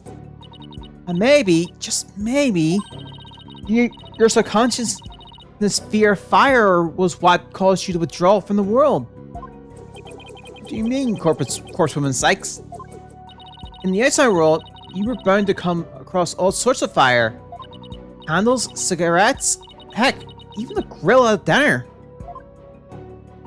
Even if it's not that often, just the idea that you might see them grew bigger and bigger until you couldn't shut it out. I think you might be onto something. Candles, cigarettes, just thinking about them sends chills to my spine. Whoa, wow. The things I take for granted. I see. I was afraid. Afraid of the fire. Strange. I didn't even realize it myself. About that fire, Sarge. Can you tell me what it was burning? Just stay calm and maybe something will come to you. Oh,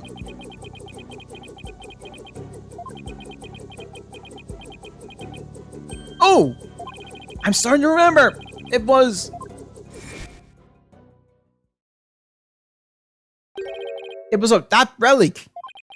That relic Papa was studying. Was on fire. The orb was on fire? It's still kind of fuzzy. But yes, the orb was burning right in front of Papa. And there, in the flames was... Mama? Yes, now I remember. I saw Mama appear amidst the dancing flames. Wait! What?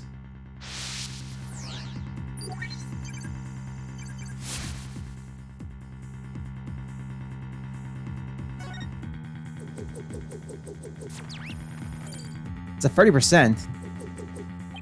What's going on here? Maybe it's a memory from the fire that killed his mother. Maybe confusing with that, with what really did happen when his father died. So let me guess, more therapy? Yep, but this time, it seems there's an inconsistency in his test statement.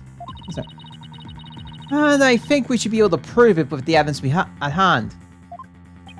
I hope this inconsistency is the key.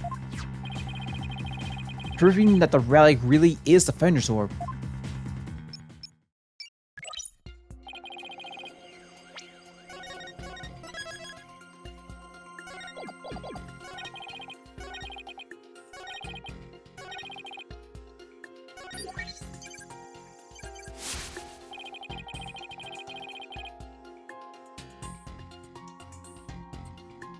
All right.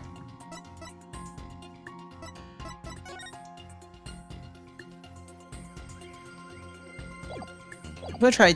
Oh, I'm just gonna try this. Objection! Okay, so maybe the wrong evidence or the wrong statement there. There's an inconsistency in Sarge's testimony. Is that so? Would you be so kind as to point it out to the court? Well, if you're going to put me on the spot, yes, I admit my confidence, sweetie. I could say the same about my confidence in you, Mr. Justice. I wish you wouldn't, Your Honor. Say, Apollo, Sarge is saying that his father was burning the orb when he was killed. But doesn't that seem funny to you? Saying what the doctor was up to that night, it does not up. As you mentioned it. I'd better look for the evidence one more time.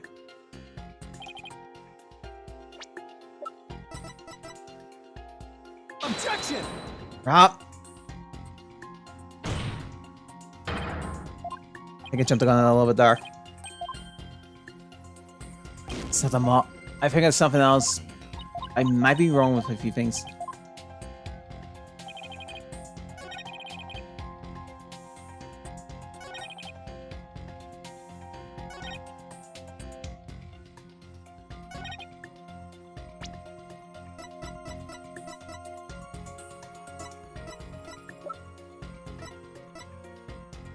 Objection! Okay, well, let's get the points back.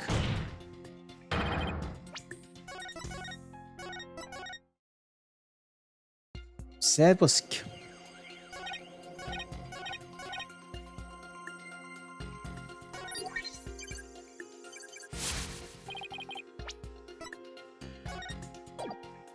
Objection! I overlooked it. Don't blame yourself, Sarge. After all, even if you hadn't passed out, the outcome would have been the same. What do you mean? I'm talking about the time of death. Your father wasn't killed right after you left your room. What? Explain yourself at once, Private Justice. You said you saw your father burning the orb, right? But that night, he went out to hide it in a cave.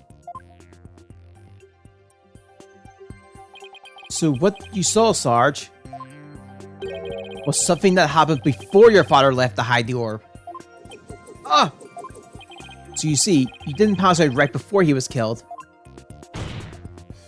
You passed out right before he left for the cave to hide the orb in the ruins within. So even if I hadn't passed out, that's right, the outcome would have been exactly the same. That's because your father, Dr. Buff, was killed after he returned from the ruins. So I think I had the right idea, just the wrong evidence in a way. Alright. And therefore, Sarge, there's no need for you to blame yourself. Oh, I see.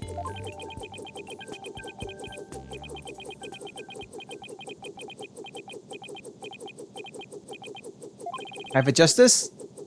Can you really say I bear no blame in this? Why do you ask? Because the truth is, if I hadn't engaged in my siege defense, Papa would still be alive. Sarge, Papa wished nothing more than for me to lead a happy, healthy life. That's why he quit his job and moved us out, away from the big city. And even then, I didn't have the courage to set foot into the outside world. And in the end, failed to make Papa's wish come true.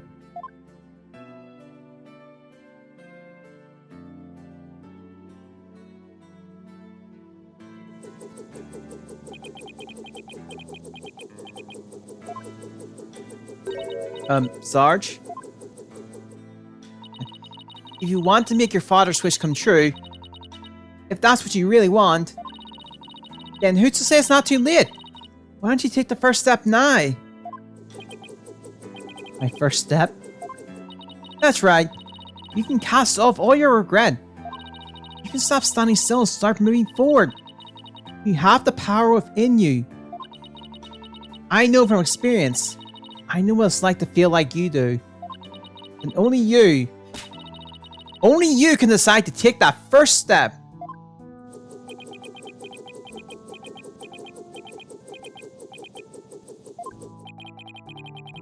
If you don't change your tactics now, Sarge, victory you seek in the war you're waging will always lie beyond your grasp.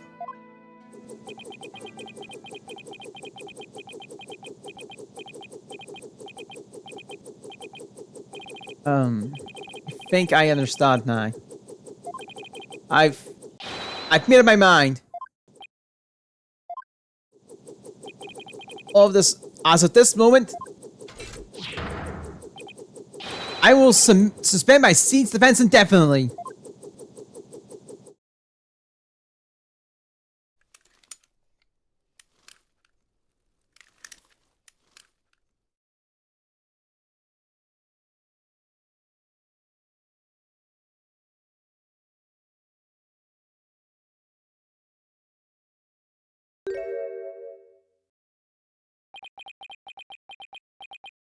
Huh? Sergeant Buff, reporting for duty. One! I thought you were a guy! Notice how Phoenix never only mentions it as witness and stuff. Never specifically mentions anything else. You're definitely not the gruff drill sergeant I envisioned. Well, my mama was in the Russian army. I was just as shocked. This certainly explains a few things when I found out too. May I introduce to you Miss Army Buff, age 12.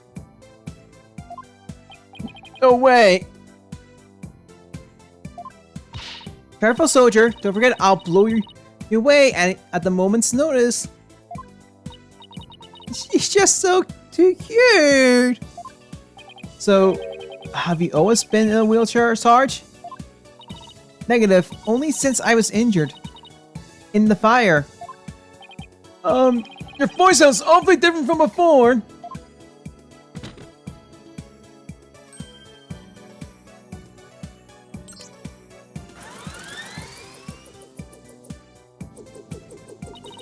My drone features a voice modulation device.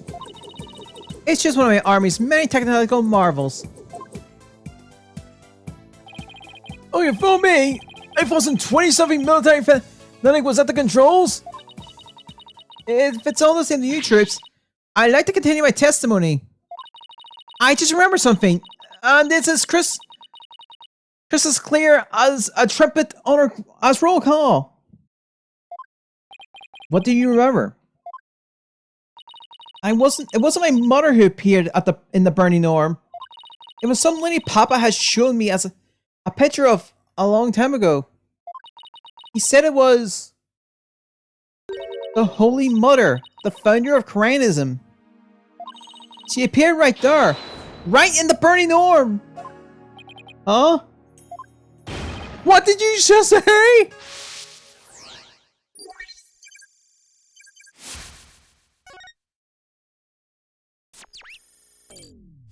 Oh, it's not 0. Bye. The Holy Mother Koreanism was in the burning orb? What does that even mean?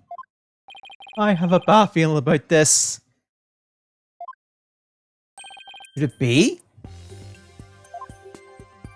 Could this explain what Sarge means by the Holy Mother appearing in the burning orb? Take that! Dr. Buff's research notes? What do they have to do with this? Look at this. The burning orb. The appearance of the founder. This part points to both. Take that! There's a legend about the orb involving a mysterious riddle. And the song in turn is said to contain the key to solving it. If the legend is true, then I believe the answer lies in this part of the song. Offer thy prayers as fever and fire. Only then shall the Holy Mother return. Well, anyone here? Anyone see where I'm going with this? Prayers as fever and fire. Ah! You're supposed to set the orb on fire? The whole stanza seems to suggest that the founder will appear as the orb is set on fire. Oh, alright, yeah, because you got the moon promos and stuff. Right, you were telling me about this last night too. Again, between. Oh, wait, no. Right. We didn't really get to talk in between the rounds. Because you were typically finished before my Mind Flash was even finished. Wait! So the doctor, he. I know. You got a good bit of practice with the doctors. You've learned quite a lot. Learned quite a lot last night. Yes, Safina. He has solved the ancient riddle of the founder's orb. Oh my! Right, for context, me and Jennifer and I were doing the Digimon TCG locals last night. And he was playing an insect deck. Pretty much built it, just recently finished it and stuff, so it was going for his paces. Papa was a great archaeologist, so I believed in him, and I want to believe he achieved his long-time dream of solving that riddle before he died. Well, we won't know for sure until we try for ourselves. Oh. Oh, I thought you had both. Okay. I'm sick then. Yes, do it, Private Justice, please. I want to see what Papa was searching for with my own eyes. Objection! The plaintiff must object to this. Objection! The plaintiff will stand down and be quiet. Objection! You don't have the right to set a precious relic like that on fire. Objection! It's really... Oh, but I do. All I need was Sarge's permission. Since we don't know if this treasure is the Founder's Hope or the Crystal of Ami Faye, any ownership rights the Doctor had now belong to his daughter. Ah. Gotcha. Therefore, you have absolutely no right to stop us. He tried. Everyone was a justice. I never thought I'd be saying this, but you may burn the evidence. All right, here we go. Hey, that is a sentence you don't really get to say.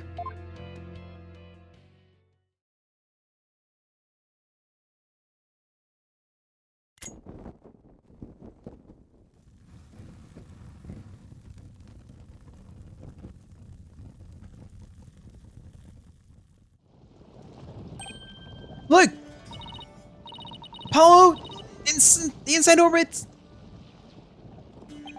There's something in there.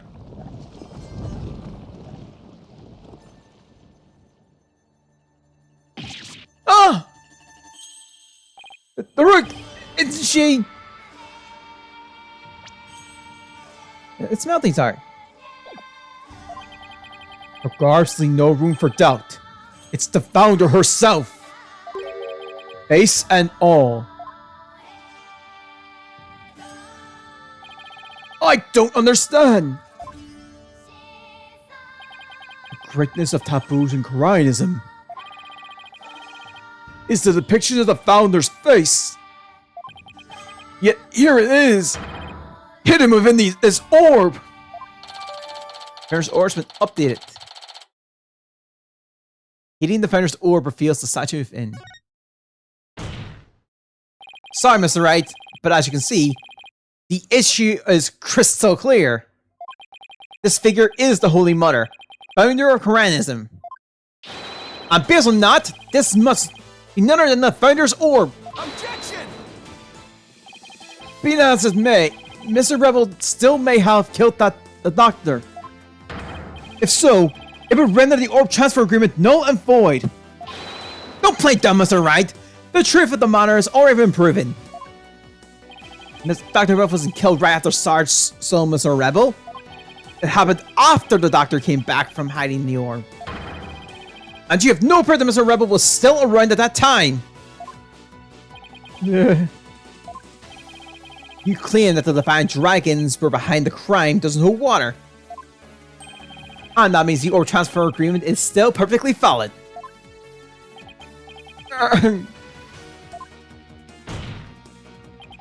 Admit it, Mr. Wright. I just burnt your whole case to the ground. Oh. No!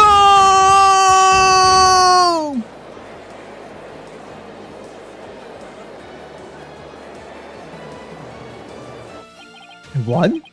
I actually won? Mr. Wright! Would you care to respond? Respond? I didn't think so. Wait, did we just win? Did we actually beat the Turnabout Terror? You're amazing, Apollo! Don't just stand there, Mr. Wright. Do something. Well, I don't think there's any digging. You know, if this whole Mr. Ash petition whimpers him, I think it's time for your concession speech. Yeah, I have proven beyond a shadow of it that this is the Founder's Orb. The facts don't lie. But you obviously do. High staff for our campaign slogan. What, you contemporaneous peasant? I think this is a good time to wrap up this trial. If both parties have no further objections, I will render my verdict. No objections here, Your Honor. I didn't.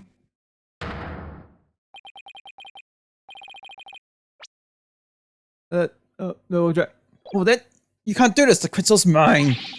I'll lose the election if I lose that crystal. I'm sorry, but there's really nothing more I can do.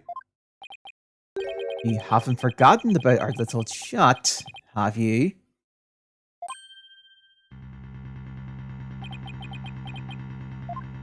What's going on here? Objection!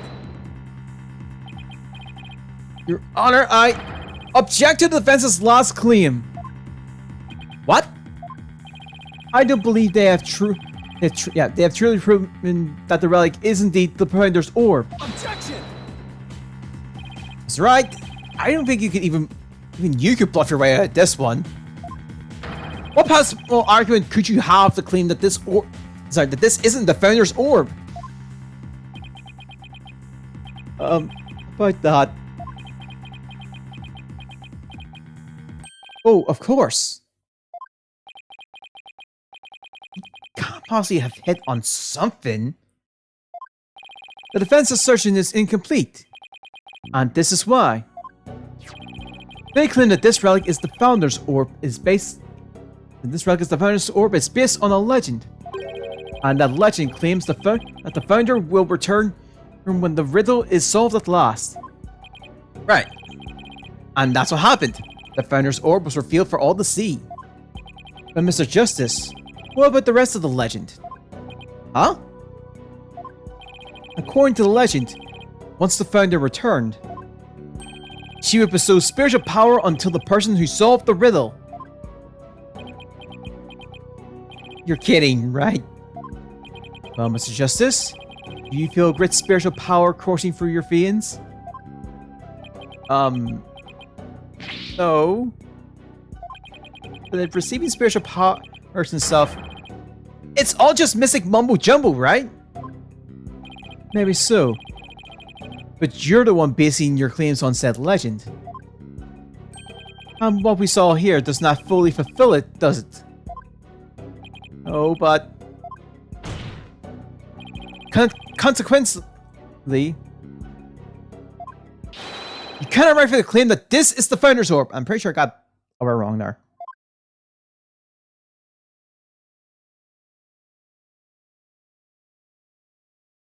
Wow, that is desperation Phoenix right now. What's gotten into him? Why is Mr. Wright doing this? It appears Mr. Wright has lost a few of his marbles. That couldn't be further from the truth, Your Honor. In any case, I believe this is a good time for recess. Both sides will have 20 minutes to prepare. I ask that all arguments be ready by then. Oh, and Mr. Wright, you do want to watch up and find your missing marbles by then, too.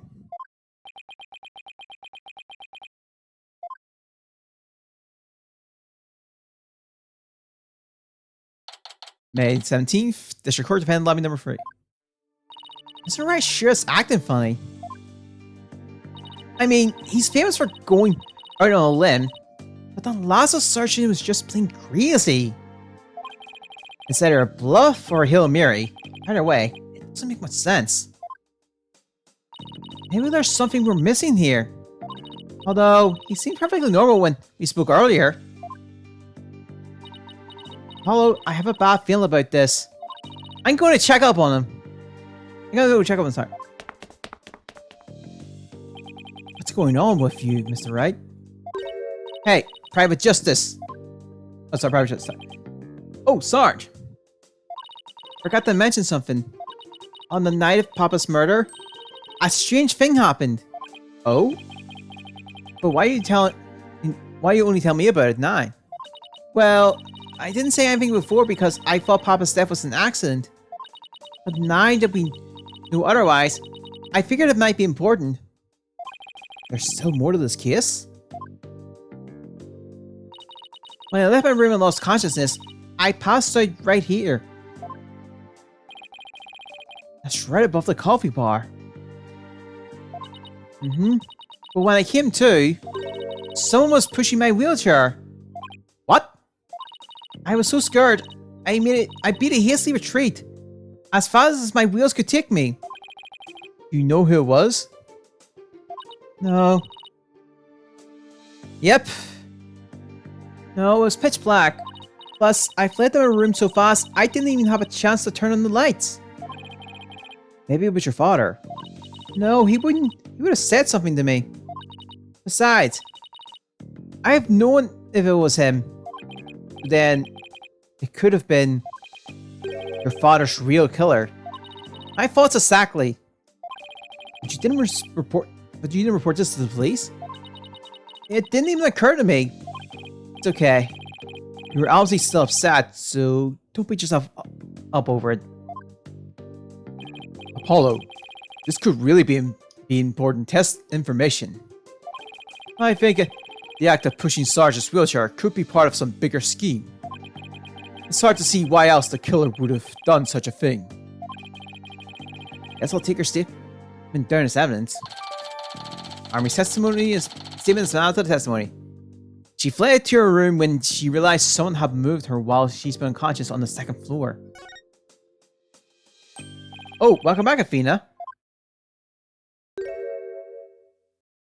What's with the long face? How'd it go, Mr. Wright? What should I...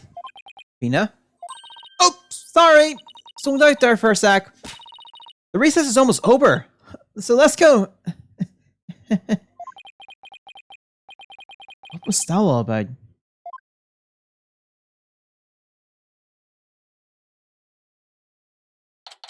May 17th, District Court, Courtroom number 6.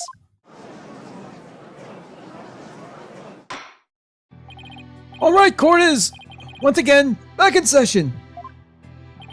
Now, is it right about the last objection you raised? We, the plaintiff, still believe that the defense is yet to sufficiently prove its case.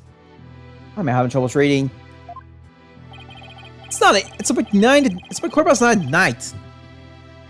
They claim that, according to legends, the founder's orb bestowed spiritual power. Yet the relic in question has failed to do so. Therefore, it has failed its own test. I see! He's sticking with that ridiculous argument?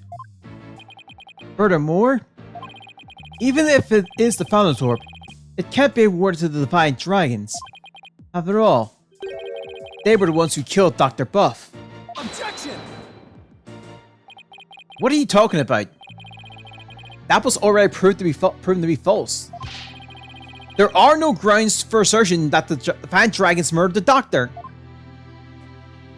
Oh? But I'm afraid there are, Mr. Justice. Your Honor, I would like to present new testimony to this court. Testimony that was shown that a rebel did in fact kill Dr. Buff. What? Very well, you may call your witness. I guess Mr. Wright found another new angle. What new testimony could there be this late in the game?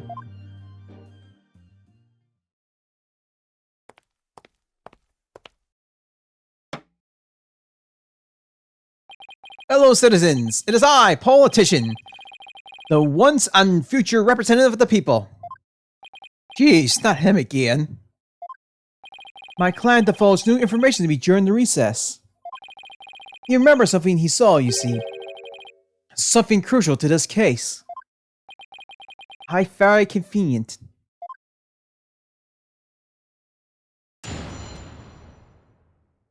Alright, that's crying. It was around 11 at night. I was out on mobile meet and greet around the village. That's when I saw Dr. Buff being murdered from outside his study window. As a rebel snuck out from behind and struck him on the head. His weapon of choice, a suitcase. A big strong man like him could easily swing a heavy suitcase into someone's head.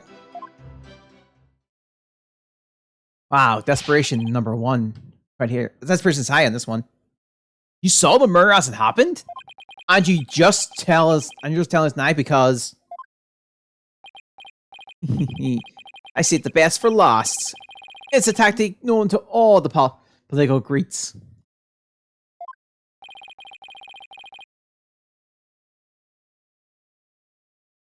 The murder weapon was a complete mystery, but my client's eyewitness account has finally brought it into the light. According to the autopsy report, Dr. Buff was struck in the head by the corner of some object. I suppose that could very well be the corner of a suitcase. Objection!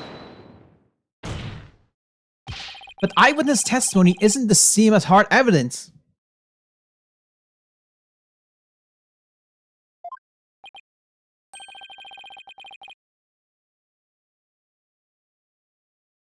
Oh yeah, because it's right. I think we have the correct weapon of choice now.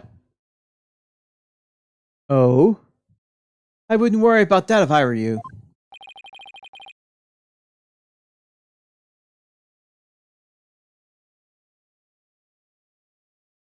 Okay, what's that supposed to mean? We have physical evidence too. No test revealed.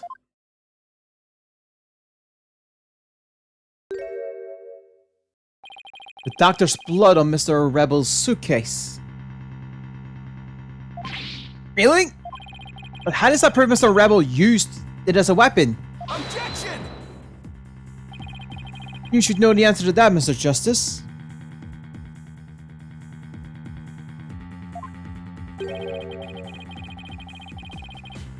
Okay.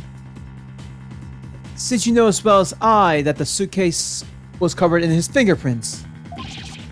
I forgot we just did it right in front of Emma.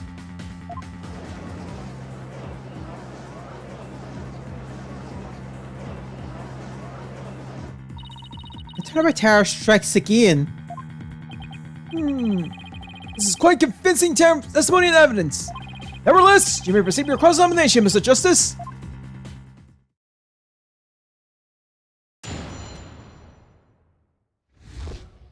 That's great.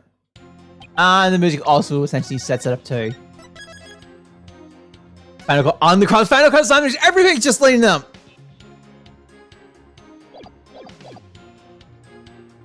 Hold it! Alright.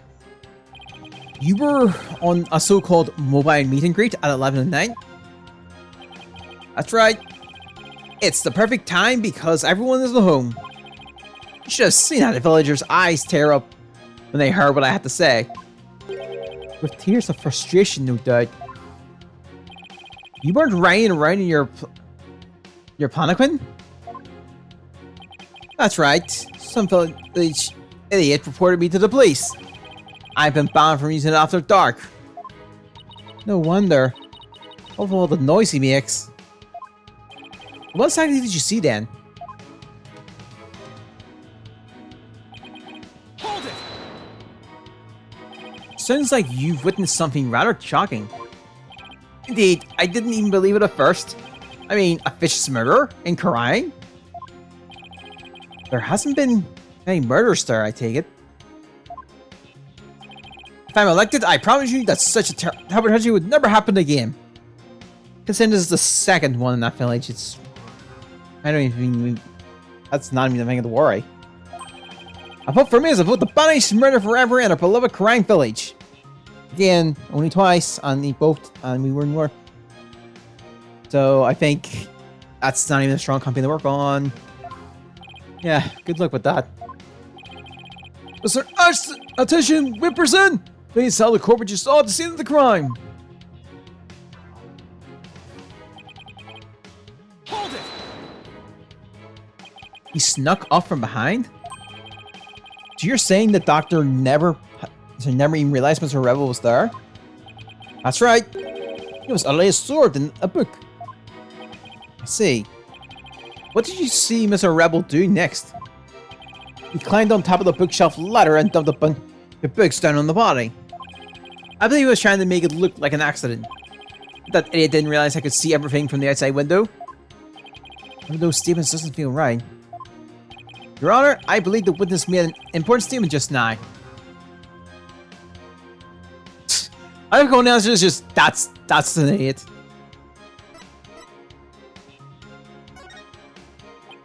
If the crime was visible through the window, that earth-shattering testimony is it? Because my ears, it sounds like a runner obvious fact.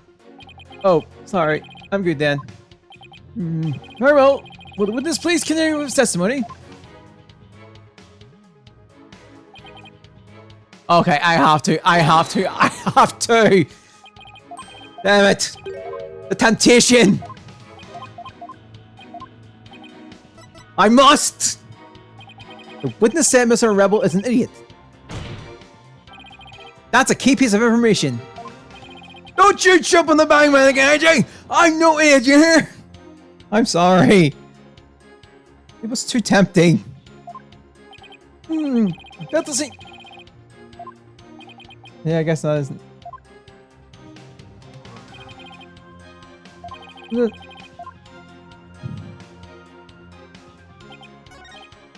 was so tempting. I had no punishment that one. It was so tempting I couldn't.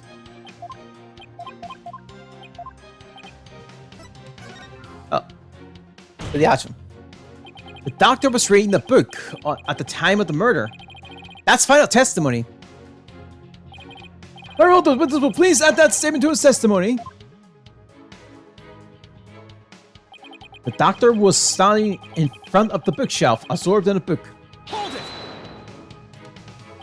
He watched a murderer commit this crime and did nothing to stop it? That doesn't sound like a very good way to score points with the voting public. I'm a politician, not a superhero. I'm under no obligation to risk life and limb. He sure is quick to deny his obligations when there's nothing in it for him. I'm getting tired to listening to his endless campaigning and flimsy rationalization. But your testimony, Mr. Ashton, Attorney Wimperson. You said that Mr. Rebel struck the doctor from behind when he was absorbed in a book. Yes, that's exactly what happened. I already know the inconsistencies, but we're still doing this though. Hold it! Are you sure?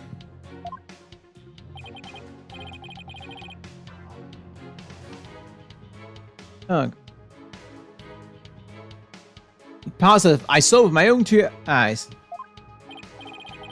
Damn, people are doing the Lehman X.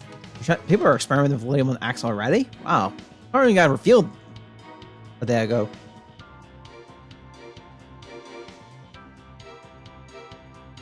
Okay. Yet, despite your certainty, you kept quiet about it until now. No, I was waiting. I knew there would be a perfect chance to talk about it later. Information must always be disclosed in a strategical manner. That is one of the legends of Kingscraft, as taught by the Actician clan.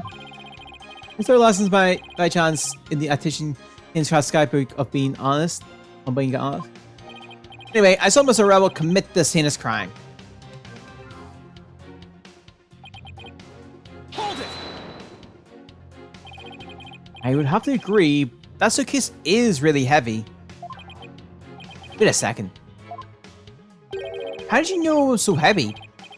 For all you knew, it could have been empty. Objection! My client witnessed the crime in progress. So naturally, he saw Mr. Rebel straining to lift what was obviously a heavy suitcase. I can't say I'm a fan of you trying to discredit my client by tripping him up, Mr. Justice. Oh yeah, the new oh yeah, right. God.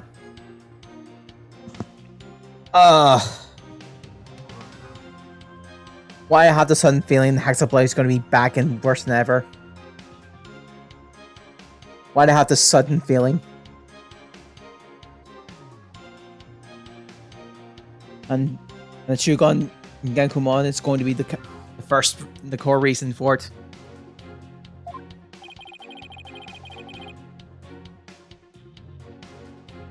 Is that, yep.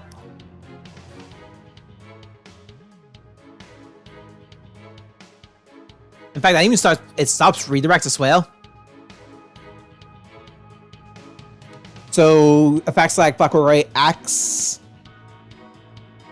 and Magna Axe just don't work anymore. I'm just doing what you always do, Mr. Right? I thought Prof was struck from behind while he was absorbed in the book. He must have been really into it. It doesn't add up. What doesn't? That politician is lying, I'm sure of it.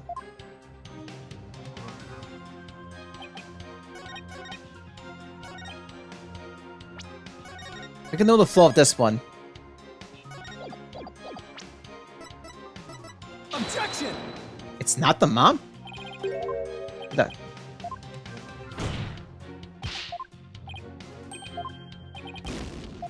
Huh. Oh shoot, I think I know what it is. Objection! Oh. That time I jumped. Okay, I should think a bit more.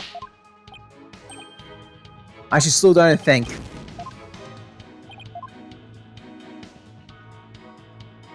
I'm pretty sure this was the statement.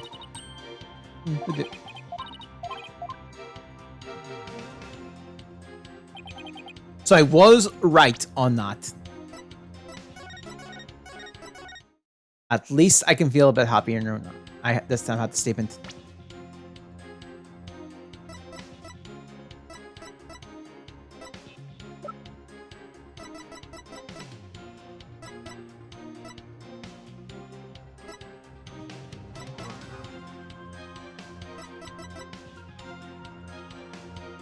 Objection! Oh, okay, that was a bit too.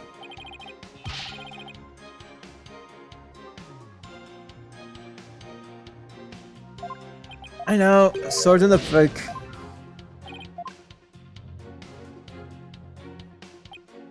Alright. Objection! Wait, I jumped the gun. Oh, why did I need this? Okay, I did it again. I jumped the gun. I jumped the freaking gun again. Okay. I thought this would have been the case, but no.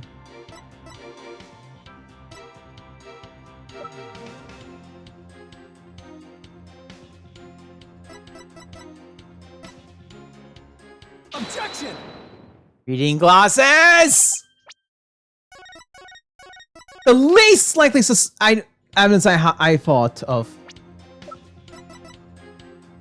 Objection! The doctor was standing in front of the bookshelf, absorbed in a book, you say? It was the glasses, I didn't think of the glasses! I'm sorry, but it seems your testimony is completely unreliable. That's quite a bold statement. Well, let's see you back it up. I challenge you to prove that I am anything but a 100% liable. It would be my pleasure. Lately, it seems the doctor's eyes have gotten so bad he needs reading glasses. However, his reading glasses are over on his desk. So you see, there's no way he could have been reading in front of his bookshelves.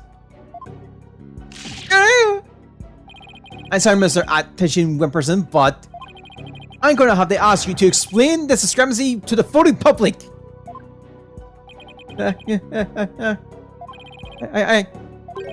What? I'll explain it, you lowly cur. I simply made a mistake, you see. The doctor was actually sitting on his desk when Mr. Arable hit him over the head. But then the doctor would have been facing him. Surely he would have seen him and tried to run. Dr. Buff was nodding off. I could tell because his eyes were closed, and he wasn't moving. Sounds more like what you would do. Then how do you explain the fact that he was struck in the back of the head? Isn't that something that should be impossible from the front of the desk? Oh, about that, he bowed his head when he nodded off. That's when he was covered. That's what you saw. And was it justice? That sounds like a perfectly reasonable explanation to me. You have a problem with the proposal that the doctor was struck. Yep, that the doctor was struck while nodding off? Big problem. There is a problem. A very big problem. The witness statement doesn't hold up under the slightest bit of scrutiny. Is that so? Will you please show this court what evidence you have to justify this?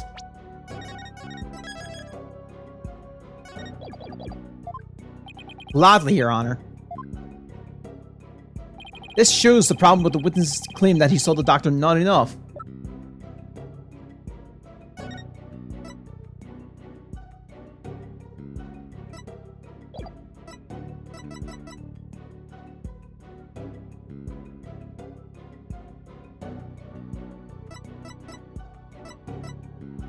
I have two options.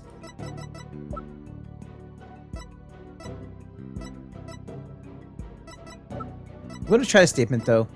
Take that! Nope.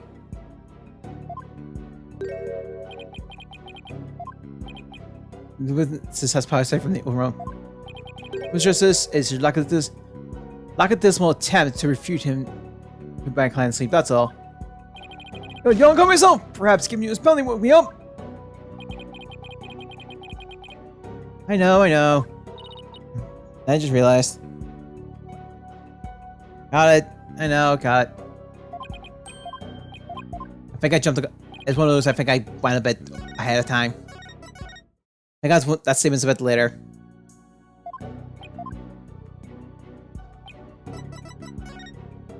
Again, it's one of those things that I overlook. I'm looking further ahead that I kind of forget the present. Remember, I did that in the I did that in the Attorney Trilogy. I looked further. I considered things further ahead. I kind of forgot to get to that point first. A diagram of the study. So it's like I've already figured it out, but I kind of forget to get to that point. Mr. Attorney Wimperson allegedly viewed the murder from here. And the doctor was allegedly nodding off. Here. But from his vantage point, the bookcase would have blocked the witness' line of sight. Oh yes, I believe you're right. But... Objection! The fact remains my client knew that the suitcase was the murder weapon. I'm very sad about when this is going on YouTube. We're not gonna get that face. The mere shock first one. Unfortunate. So we definitely has first-hand knowledge of the crime scene. I'm afraid I have to agree with you there, Mr. Wright. But then we have to ask ourselves, from what vantage point did he see the murder? What are you insinuating, Mr. Justice? From what vantage point could Mr. Attorney Wimperson have seen the dozing doctor? Once we determine that, I believe we'll finally see the truth behind this incident. The witness saw the murder from right here. Take that! You've got to be kidding. Remember what I said? I somehow figured out the end part. I just need to get to that part, and I keep forgetting to get into that part. But it is indeed. But everything only makes sense if the witness was there in the study. Inside the study? But that's the scene of the crime. I know. Mr. Attorney Wimperson, the man who claims to be a witness to the murder, was most certainly in that fire room. Apollo, are you suggesting... Mr. Attorney Wimperson? Weren't you the one who actually swung that suitcase? Objection! What you're proposing is ludicrous. My client is a small, thin man, whereas Mr. Rebel has the muscularity to pull it off. He's strong enough to pull it off, just put it that way. He has a point. Give up trying to lift that thing one after one go. That's right.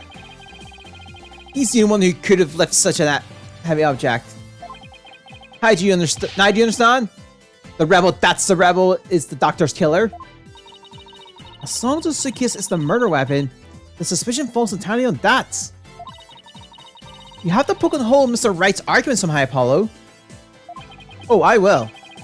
And with his own technique, no less. If Mr. Aesthetician Wimperson couldn't swing the suitcase around, we'll just have to consider another way he could use this as a murder weapon instead. I'm going to turn this case on its head, Mr. Wright. Just like you taught me. You talk big, Mr. Justice. Do you have what it takes? Well, this should be interesting. Mr. Aesthetician Wimperson's testimony has been filled with one inaccuracy, one after another. First, he stated that Dr. Buff was in front of the bookshelf. Now he claims that the doctor was sitting at his desk. So, where was the victim really when he was killed? Also, where was his killer? And how was the murder weapon really used? So the important thing here is the precision of the victim and the killer relate to each other? Yes, Your Honor. If they were positioned in a certain way, it would be possible to use the suitcase as a weapon without lifting a finger. You can't mean... I would ask the court to recall the study's leg. It's quite distinctive, as you can see. Now, if Dr. Buff was sitting in a certain spot and his killer was at a certain other spot, the suitcase would become a weapon anyone could use. Very well, Mr. Justice. Where was Dr. Buff killed at the time of the crime? I'll see if... Take that! Yes, I'd love to see a demonstration. Well, I can't from here. Oh, I have a demonstration for you here. On how to give a penalty. If the killer didn't swing the suitcase, there are many other ways to use it as a weapon. No, there aren't many places that to use it from either. You get... Oh, where was the killer? Take that! I missed the killer line. I read that as mostly as Dr. Buff and instinctively went for the coffee bar. There! Oh, that actually wrap things up nice and pretty for you, Mr. Wright. That was me being quick on the thinking. I would ask the court to recall the study's leg. But this time, instead of thinking in 2 dimensions, let's think in 3. Only then can we clearly see the killer's method of work.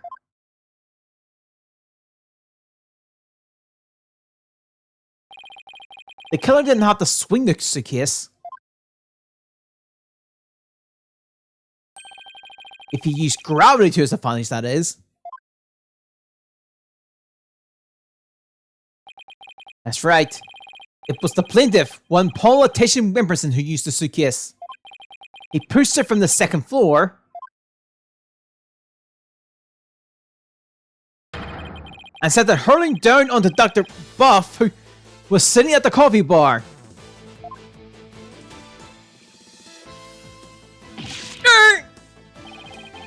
The psychology book happened at the coffee bar, no doubt. The doctor must have set it down after he finished reading it, or the like. But his blood got on it, which is why the killer thought to hide it in that mountain of books. Objection! That's quite an entertaining theory you have there, Mr. Justice. But there's no evidence that the murder or took place at the coffee bar. I'm not so sure about that, Mr. Wright. I say that evidence of the murder occurred at the coffee bar. This time, the evidence does exist, and I'm going to show you. You are?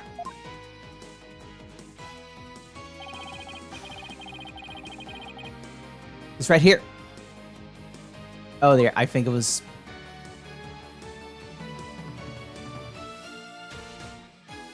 Take that. Oh, that's right. The Springsteen was determined to be coffee. Oh, sorry, Dan. Alright. This right here is right. Right, yeah. What's more, it was still a bit damp when we saw it yesterday morning. More look at this book speaks volumes, I'm afraid, Mr. Wright. It tells us the doctor was having a cup of coffee at the coffee bar. That's when the suitcase came hurling down, striking him on the head, causing both his blood and his coffee to splatter onto it. Well, Mr. Attorney Trilogy, what motive could I possibly have to kill Dr. Buff? And there it is, the final excuse corner killers are so fond of. Well, the doctor never returned your crystal to you, did he? Gotta be safe. Instead, he hid it in the cave ruins. Telling him that the Defiant Dragons were a dangerous bunch was a huge blunder. All it did was make him hide the orb. Your lie came back to bite you in the end. Even worse, the doctor saw the news reports, so he knew the relic was the Founder's Orb. Being the conscientious research he was, he knew he had the height to return to his rightful place. And that meant keeping it out of your hands. You were so angry that he refused to return that relic to you, that you killed him with your own hands. Is that right, Mr. Attention Weaponson? Okay, I'm really sad we can never get that as a thumbnail.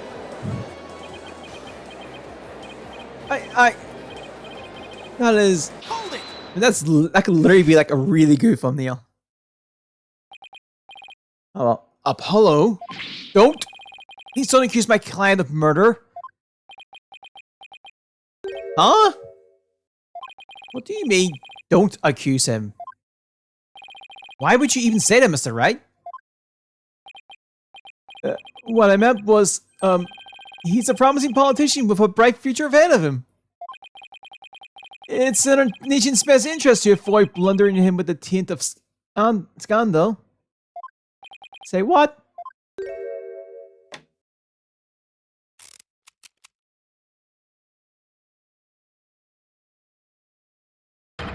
Right, you better do something to change the current courtroom climate, or I'll be charged with murder. And you know what will happen to her if that happens. What's he talking about? Well, I can't ponder that later. I can ponder that later. For now, it's alright. You can't possibly believe that Mr. Rebel is the killer. Are you really going to send an innocent man to prison? I thought you were better than that. Well, Mr. Wright, answer me. Oh!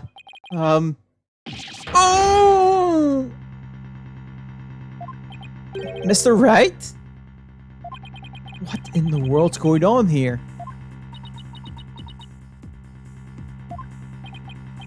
If you won't say anything, then... Mr. Attention Wimperson, the defense... The defense hereby accuses you of... Apollo, wait! Actually, too, Athena. It's just, I wasn't sure whether I should say anything, but during that last recess, when I went to check on Mr. Wright, I overheard something I shouldn't have. Trust Maya is unharmed. I can't really say, but just remember, if I'm arrested or fail to obtain the treasure, there will be consequences. Consequences of the worst kind if you catch my drift. Ugh. Relax, all you have to do is ensure I get my hands on that relic. I must deliver it to my benefactor at all costs. What do they want that relic for anyway? It's something to do with an old legend. My patron seeks the great power said to be granted to whoever solves the secrets. Maya? As in Maya Fey? Yeah, the boss's legendary former assistant. Is Faye's being held hostage? So it seems. Why did you tell me as soon as you heard this? Sorry, it just was the right spot on me before I could slip away. I made me promise not to tell you. You said it would make things more difficult if you found out. Urgh. And if things weren't already hard enough. That's why Mr. Wright was acting so strange.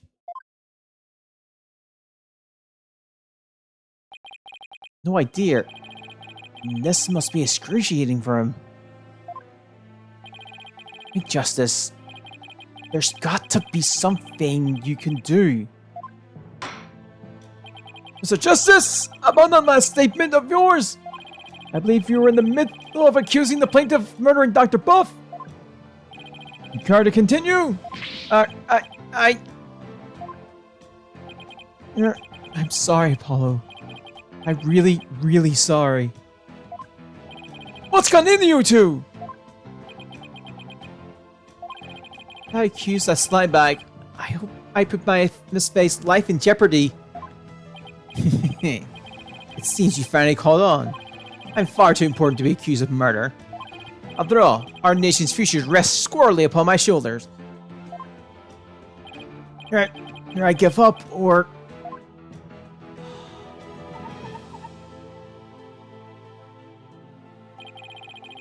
Once I present the crystal to my patron, my victory is assured. Then one day, I'll become president, and then king! I'll have every politician at my command. Now I retract your accusation. I can't know to him or... But... The defense would... They would like to retract the previous accusation.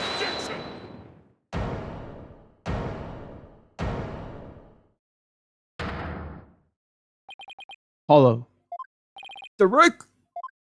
I don't know what's going on here. But a lawyer should never look the way you do right now. With defeat and resignation written all over your face. A dragon never yields.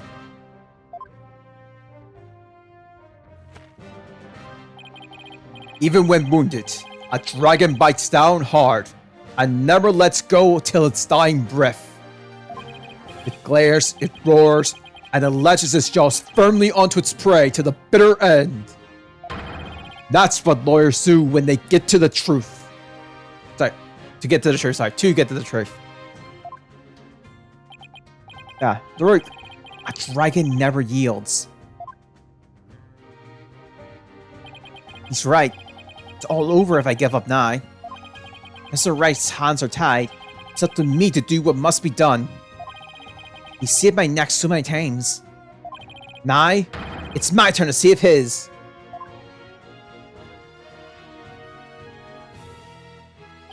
Daruk, thanks for that wake-up call. Heh. Now that's the face of a lawyer you've got there, son. Where there's a will, there's a way. I'm going to find the way to save Maya Fey and see that justice is served.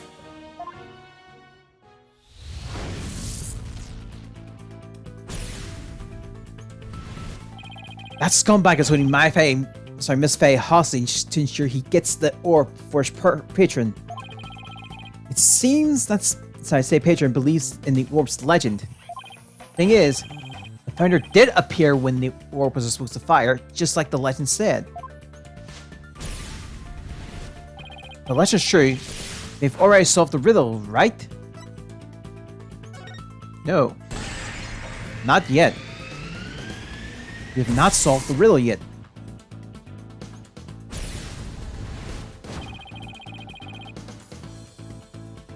The legend says the founder will bestow great spiritual power when she returns. But if that's true, it means we haven't solved the whole riddle yet. But how can that be? Are we missing something? Wait, maybe? Maybe the part about the founder returning should be taken literally. But how would it be possible for a dead person to return to the world of the living?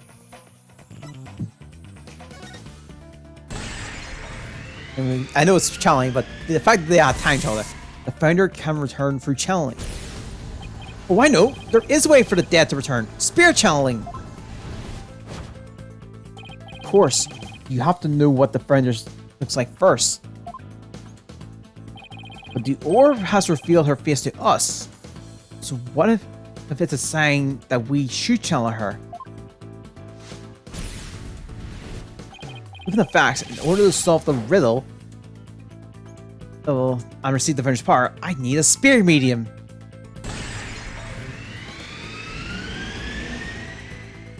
A medium is needed to obtain the power. The ability of a medium to channel spirits is the final key to unlocking the orb's secret. That means Mr. Attorney Wimperson's patron will need one too. And once that slimy politician realizes that, he won't be able to let finger Miss Faye.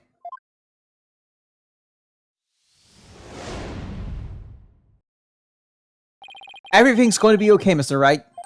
Because Mr. Politician Wimperson can't afford to harm a hair on Miss Faye's head. Huh? Mr. Attorney Wimperson, it seems you've chosen the wrong person to take hostage. What do you mean? Your patron seeks to solve the orb's riddle, and thereby receives great spiritual power. However, only my Faye can truly give them what they really want. She can? What do you mean, only Maya Faye? Think about what the return of the founder really means. We should have considered it more literally. After all, the orb was made in the Kingdom of Korian, the birthplace of spirit mediums. I think I see it now. You need to know what the deceased looks like in order to channel them. But in Korianism, depicting the face of the founder is taboo. However, her true face was hidden in the orb. So maybe the orb is telling us to try channeling the founder. Exactly. Through a spirit medium, the founder can quite literally return. And if the legend is true, the founder just might bestow spiritual power onto someone when she does. It's like when Pearls imbues my Magatama with spiritual power. If a human could be imbued with such power in a similar manner, it is said the founder possesses immense spiritual power. Such a great feat would not necessarily be beneath her. Sorry, beyond her. Wait a second! Then the legend is true? Do you understand now, Mr. Attorney Wimperson? You're holding hostage the final key to unlocking the orb's secret. And if anything were to happen to her, the riddle will remain unsolved forever! Ah!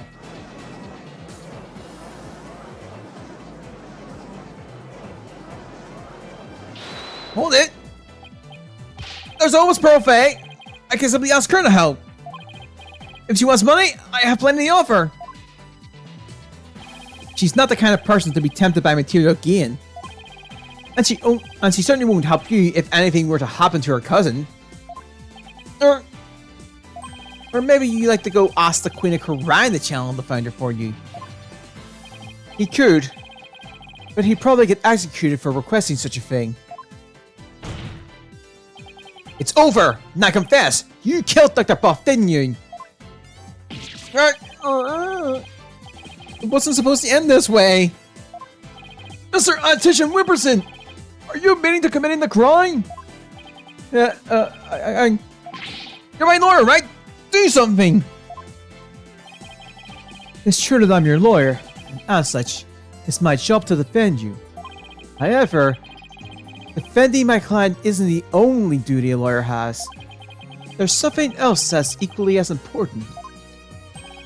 And that is finding the truth. What? Mr. Attorney Trilogy, you have sought to twist the truth in the dirtiest of ways. I was complicit in your hostage taking, but in a way, I was being held hostage too. Even so, there's still hope for me to make things right. And I owe it all to you, Apollo. Is that right? I can't allow a murderer to walk away scot-free.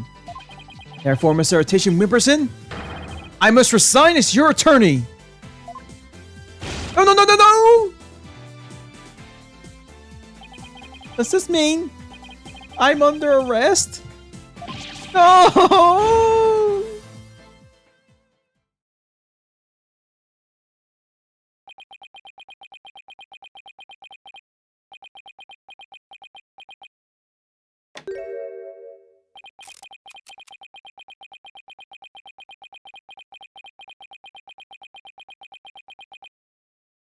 Well, I've nothing to confess. What?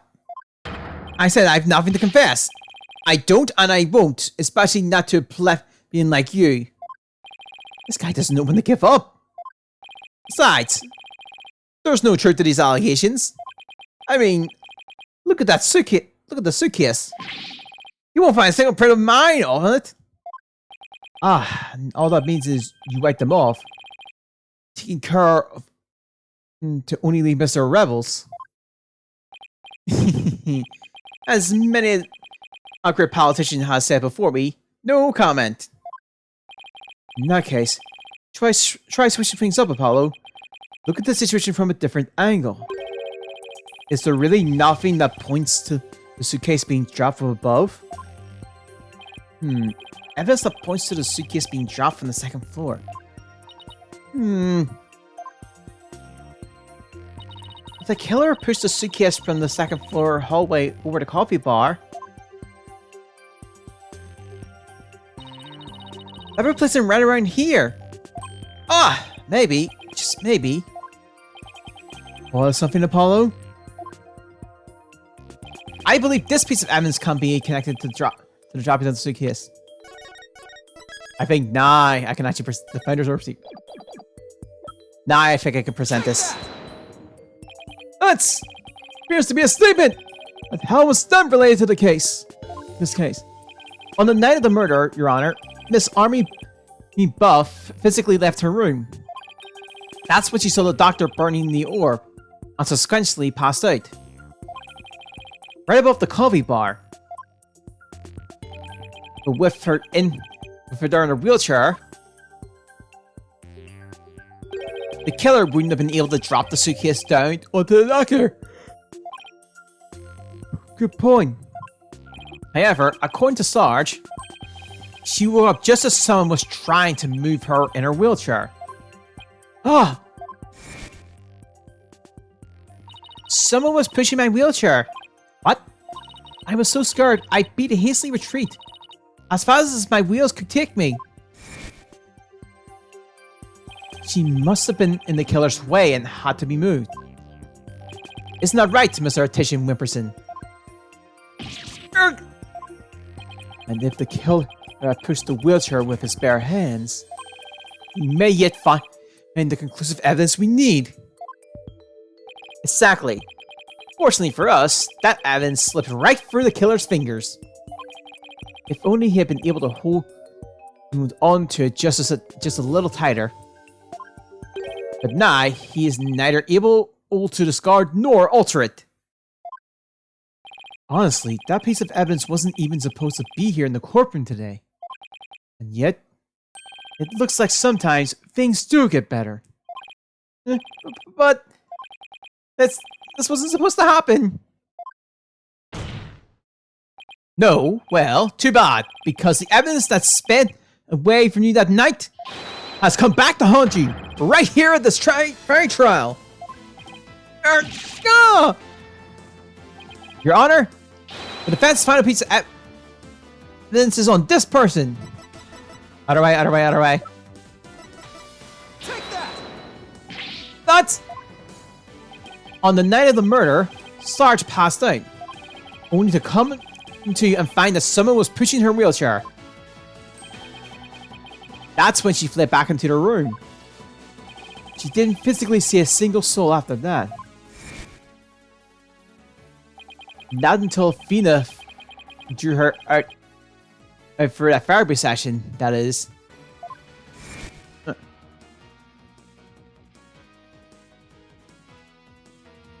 There we go. While the killer was able to wipe the prints on the suitcase off, the scene can't be said for the prints that got away. My fellow Koreans. Well, Mr. Politician Wimperson, try to explain your way out this one. The pony was all yours. I've got a bad pun for this one. Oh, wait to the end. Politician, save your crown. I'm not a crook. I political crook. It can't end like this. I'm destined for great things. Stop being wrong. This isn't real. It's dream. No, never. Oh. Huh? What? Oh, really?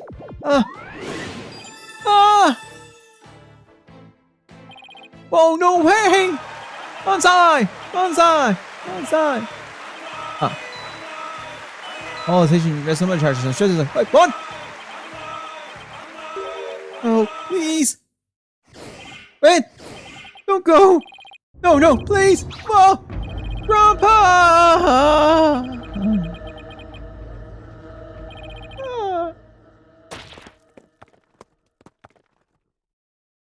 I will do the buff on now. So I apologize to the fans, but if you just want to come up with a better one, go right ahead.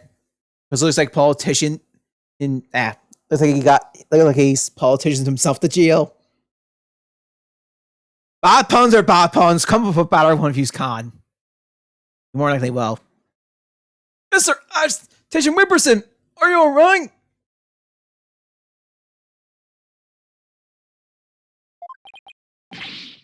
Bailiff, get him into the first aid station on the double. I know, bad. It's a bad one. I couldn't come up with one good one for him. Actually, I couldn't come up with one. Just couldn't come up with the balloon. All right. Besides, he's a douchebag.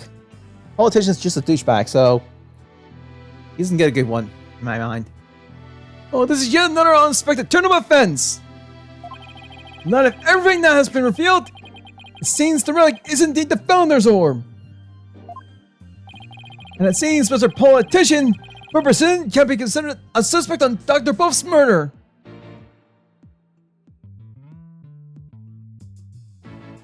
Apollo, I want to thank you for everything.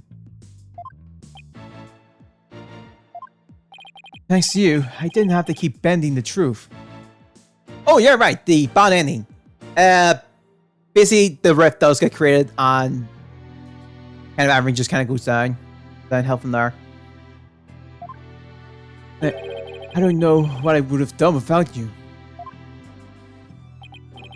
Don't mention it. You were missing there, Apollo. Well, I couldn't have done it without the Rook.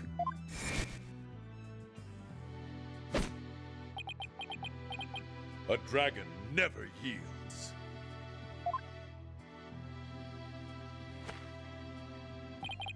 Even when wounded, a dragon bites down hard and never lets go till its dying breath.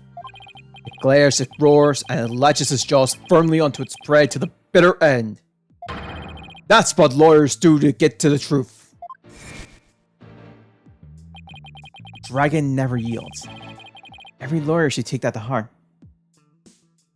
Oh yeah, I think Jason Price really nailed it too.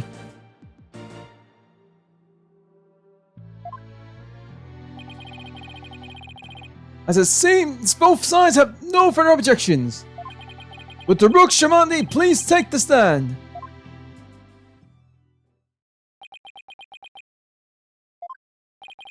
The court awards the orb to the Defiant Dragons per the stated transfer agreement.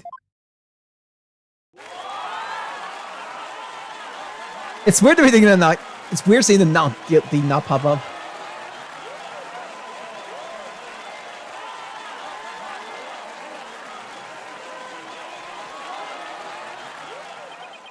Should the Kingdom of Orion claim ownership?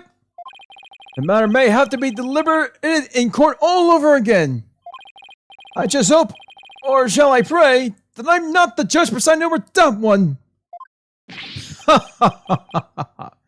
Indeed, a trial like that might spark an international incident.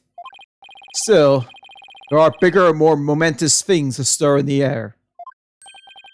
A revolution? Rook's really serious about this? This court is adjourned!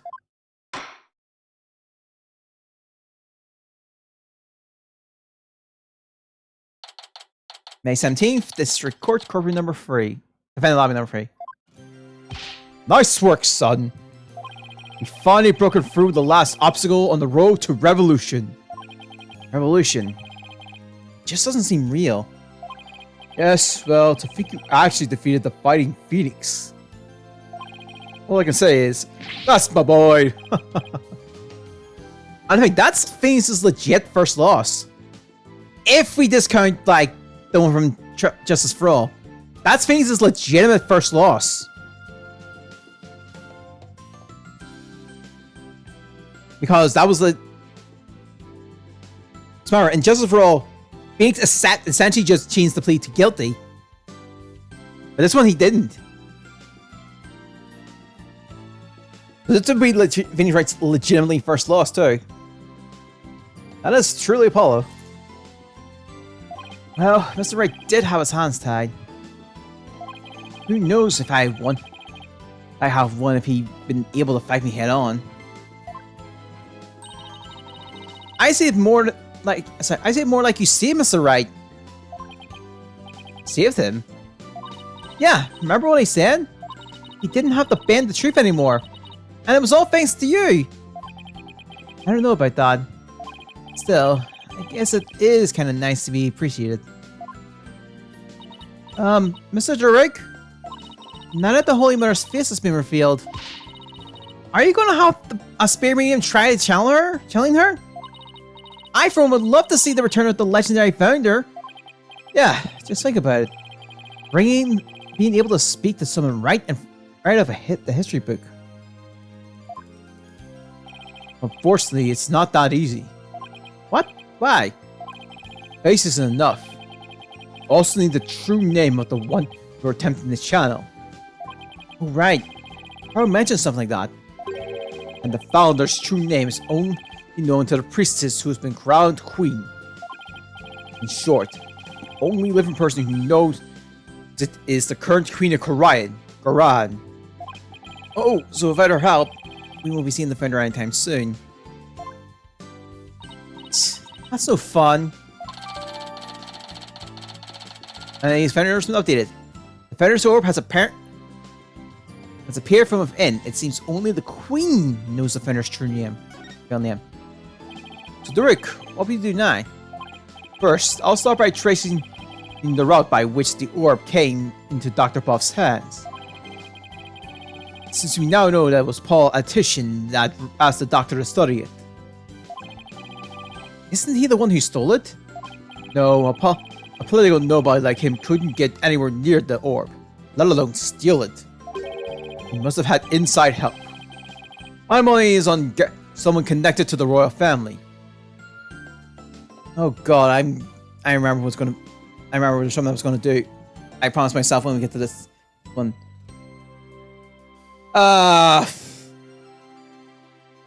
It won't matter right now, but it'll matter like in a few days. I'll put it that way.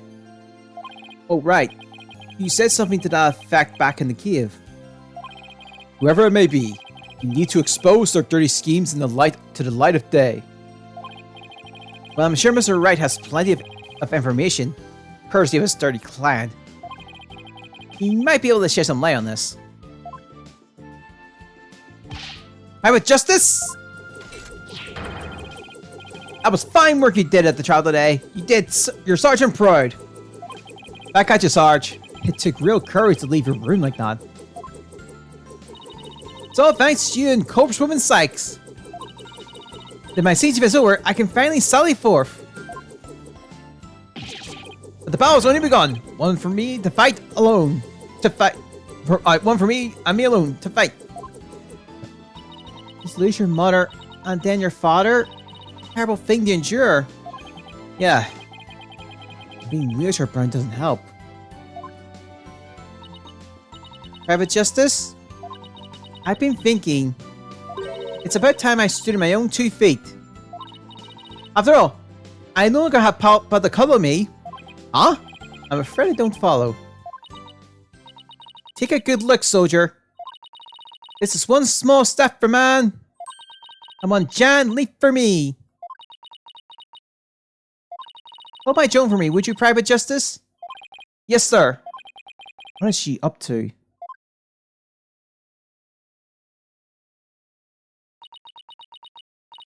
Yeah. What? Whoa.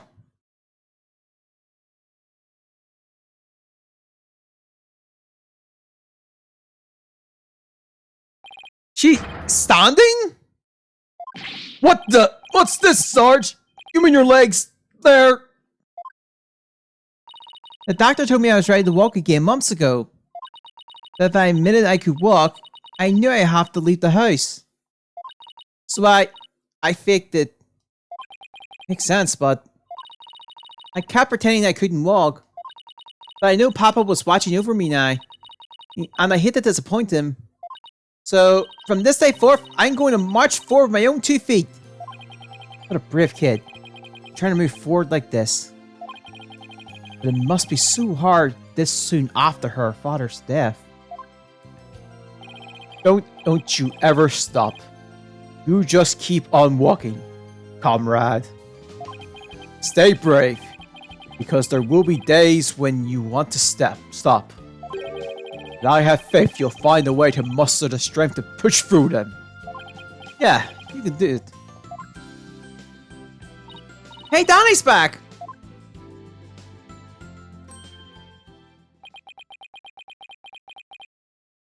Mr. Wright? What's that look on his face for? Oh, Apollo. Is everything alright with Miss May? She's safe. For now. Well then, we better go see her! Quick! Where is she anyway? I'm afraid I have some bad news. Huh? Maya's not here in the States. She's still in Korean. And she's still being held hostage by the mastermind behind this whole thing. Mastermind? That's right. Politician Wimperson was nothing more than a pawn. Maya's true abductor is the Kingdom of Korean.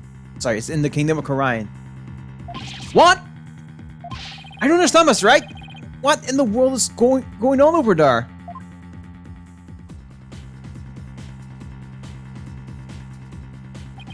But as shocking as that news was, it was only the beginning. The beginning of something big. Big enough to shake Korean to its very core. Revolution. I was being swept up in a mighty wave that nothing could stop. Of course, at the time, I had no idea what the days ahead had in store for us. Yep, that's... Oh, 3 hours, okay. Well, supposed to these trials take longer.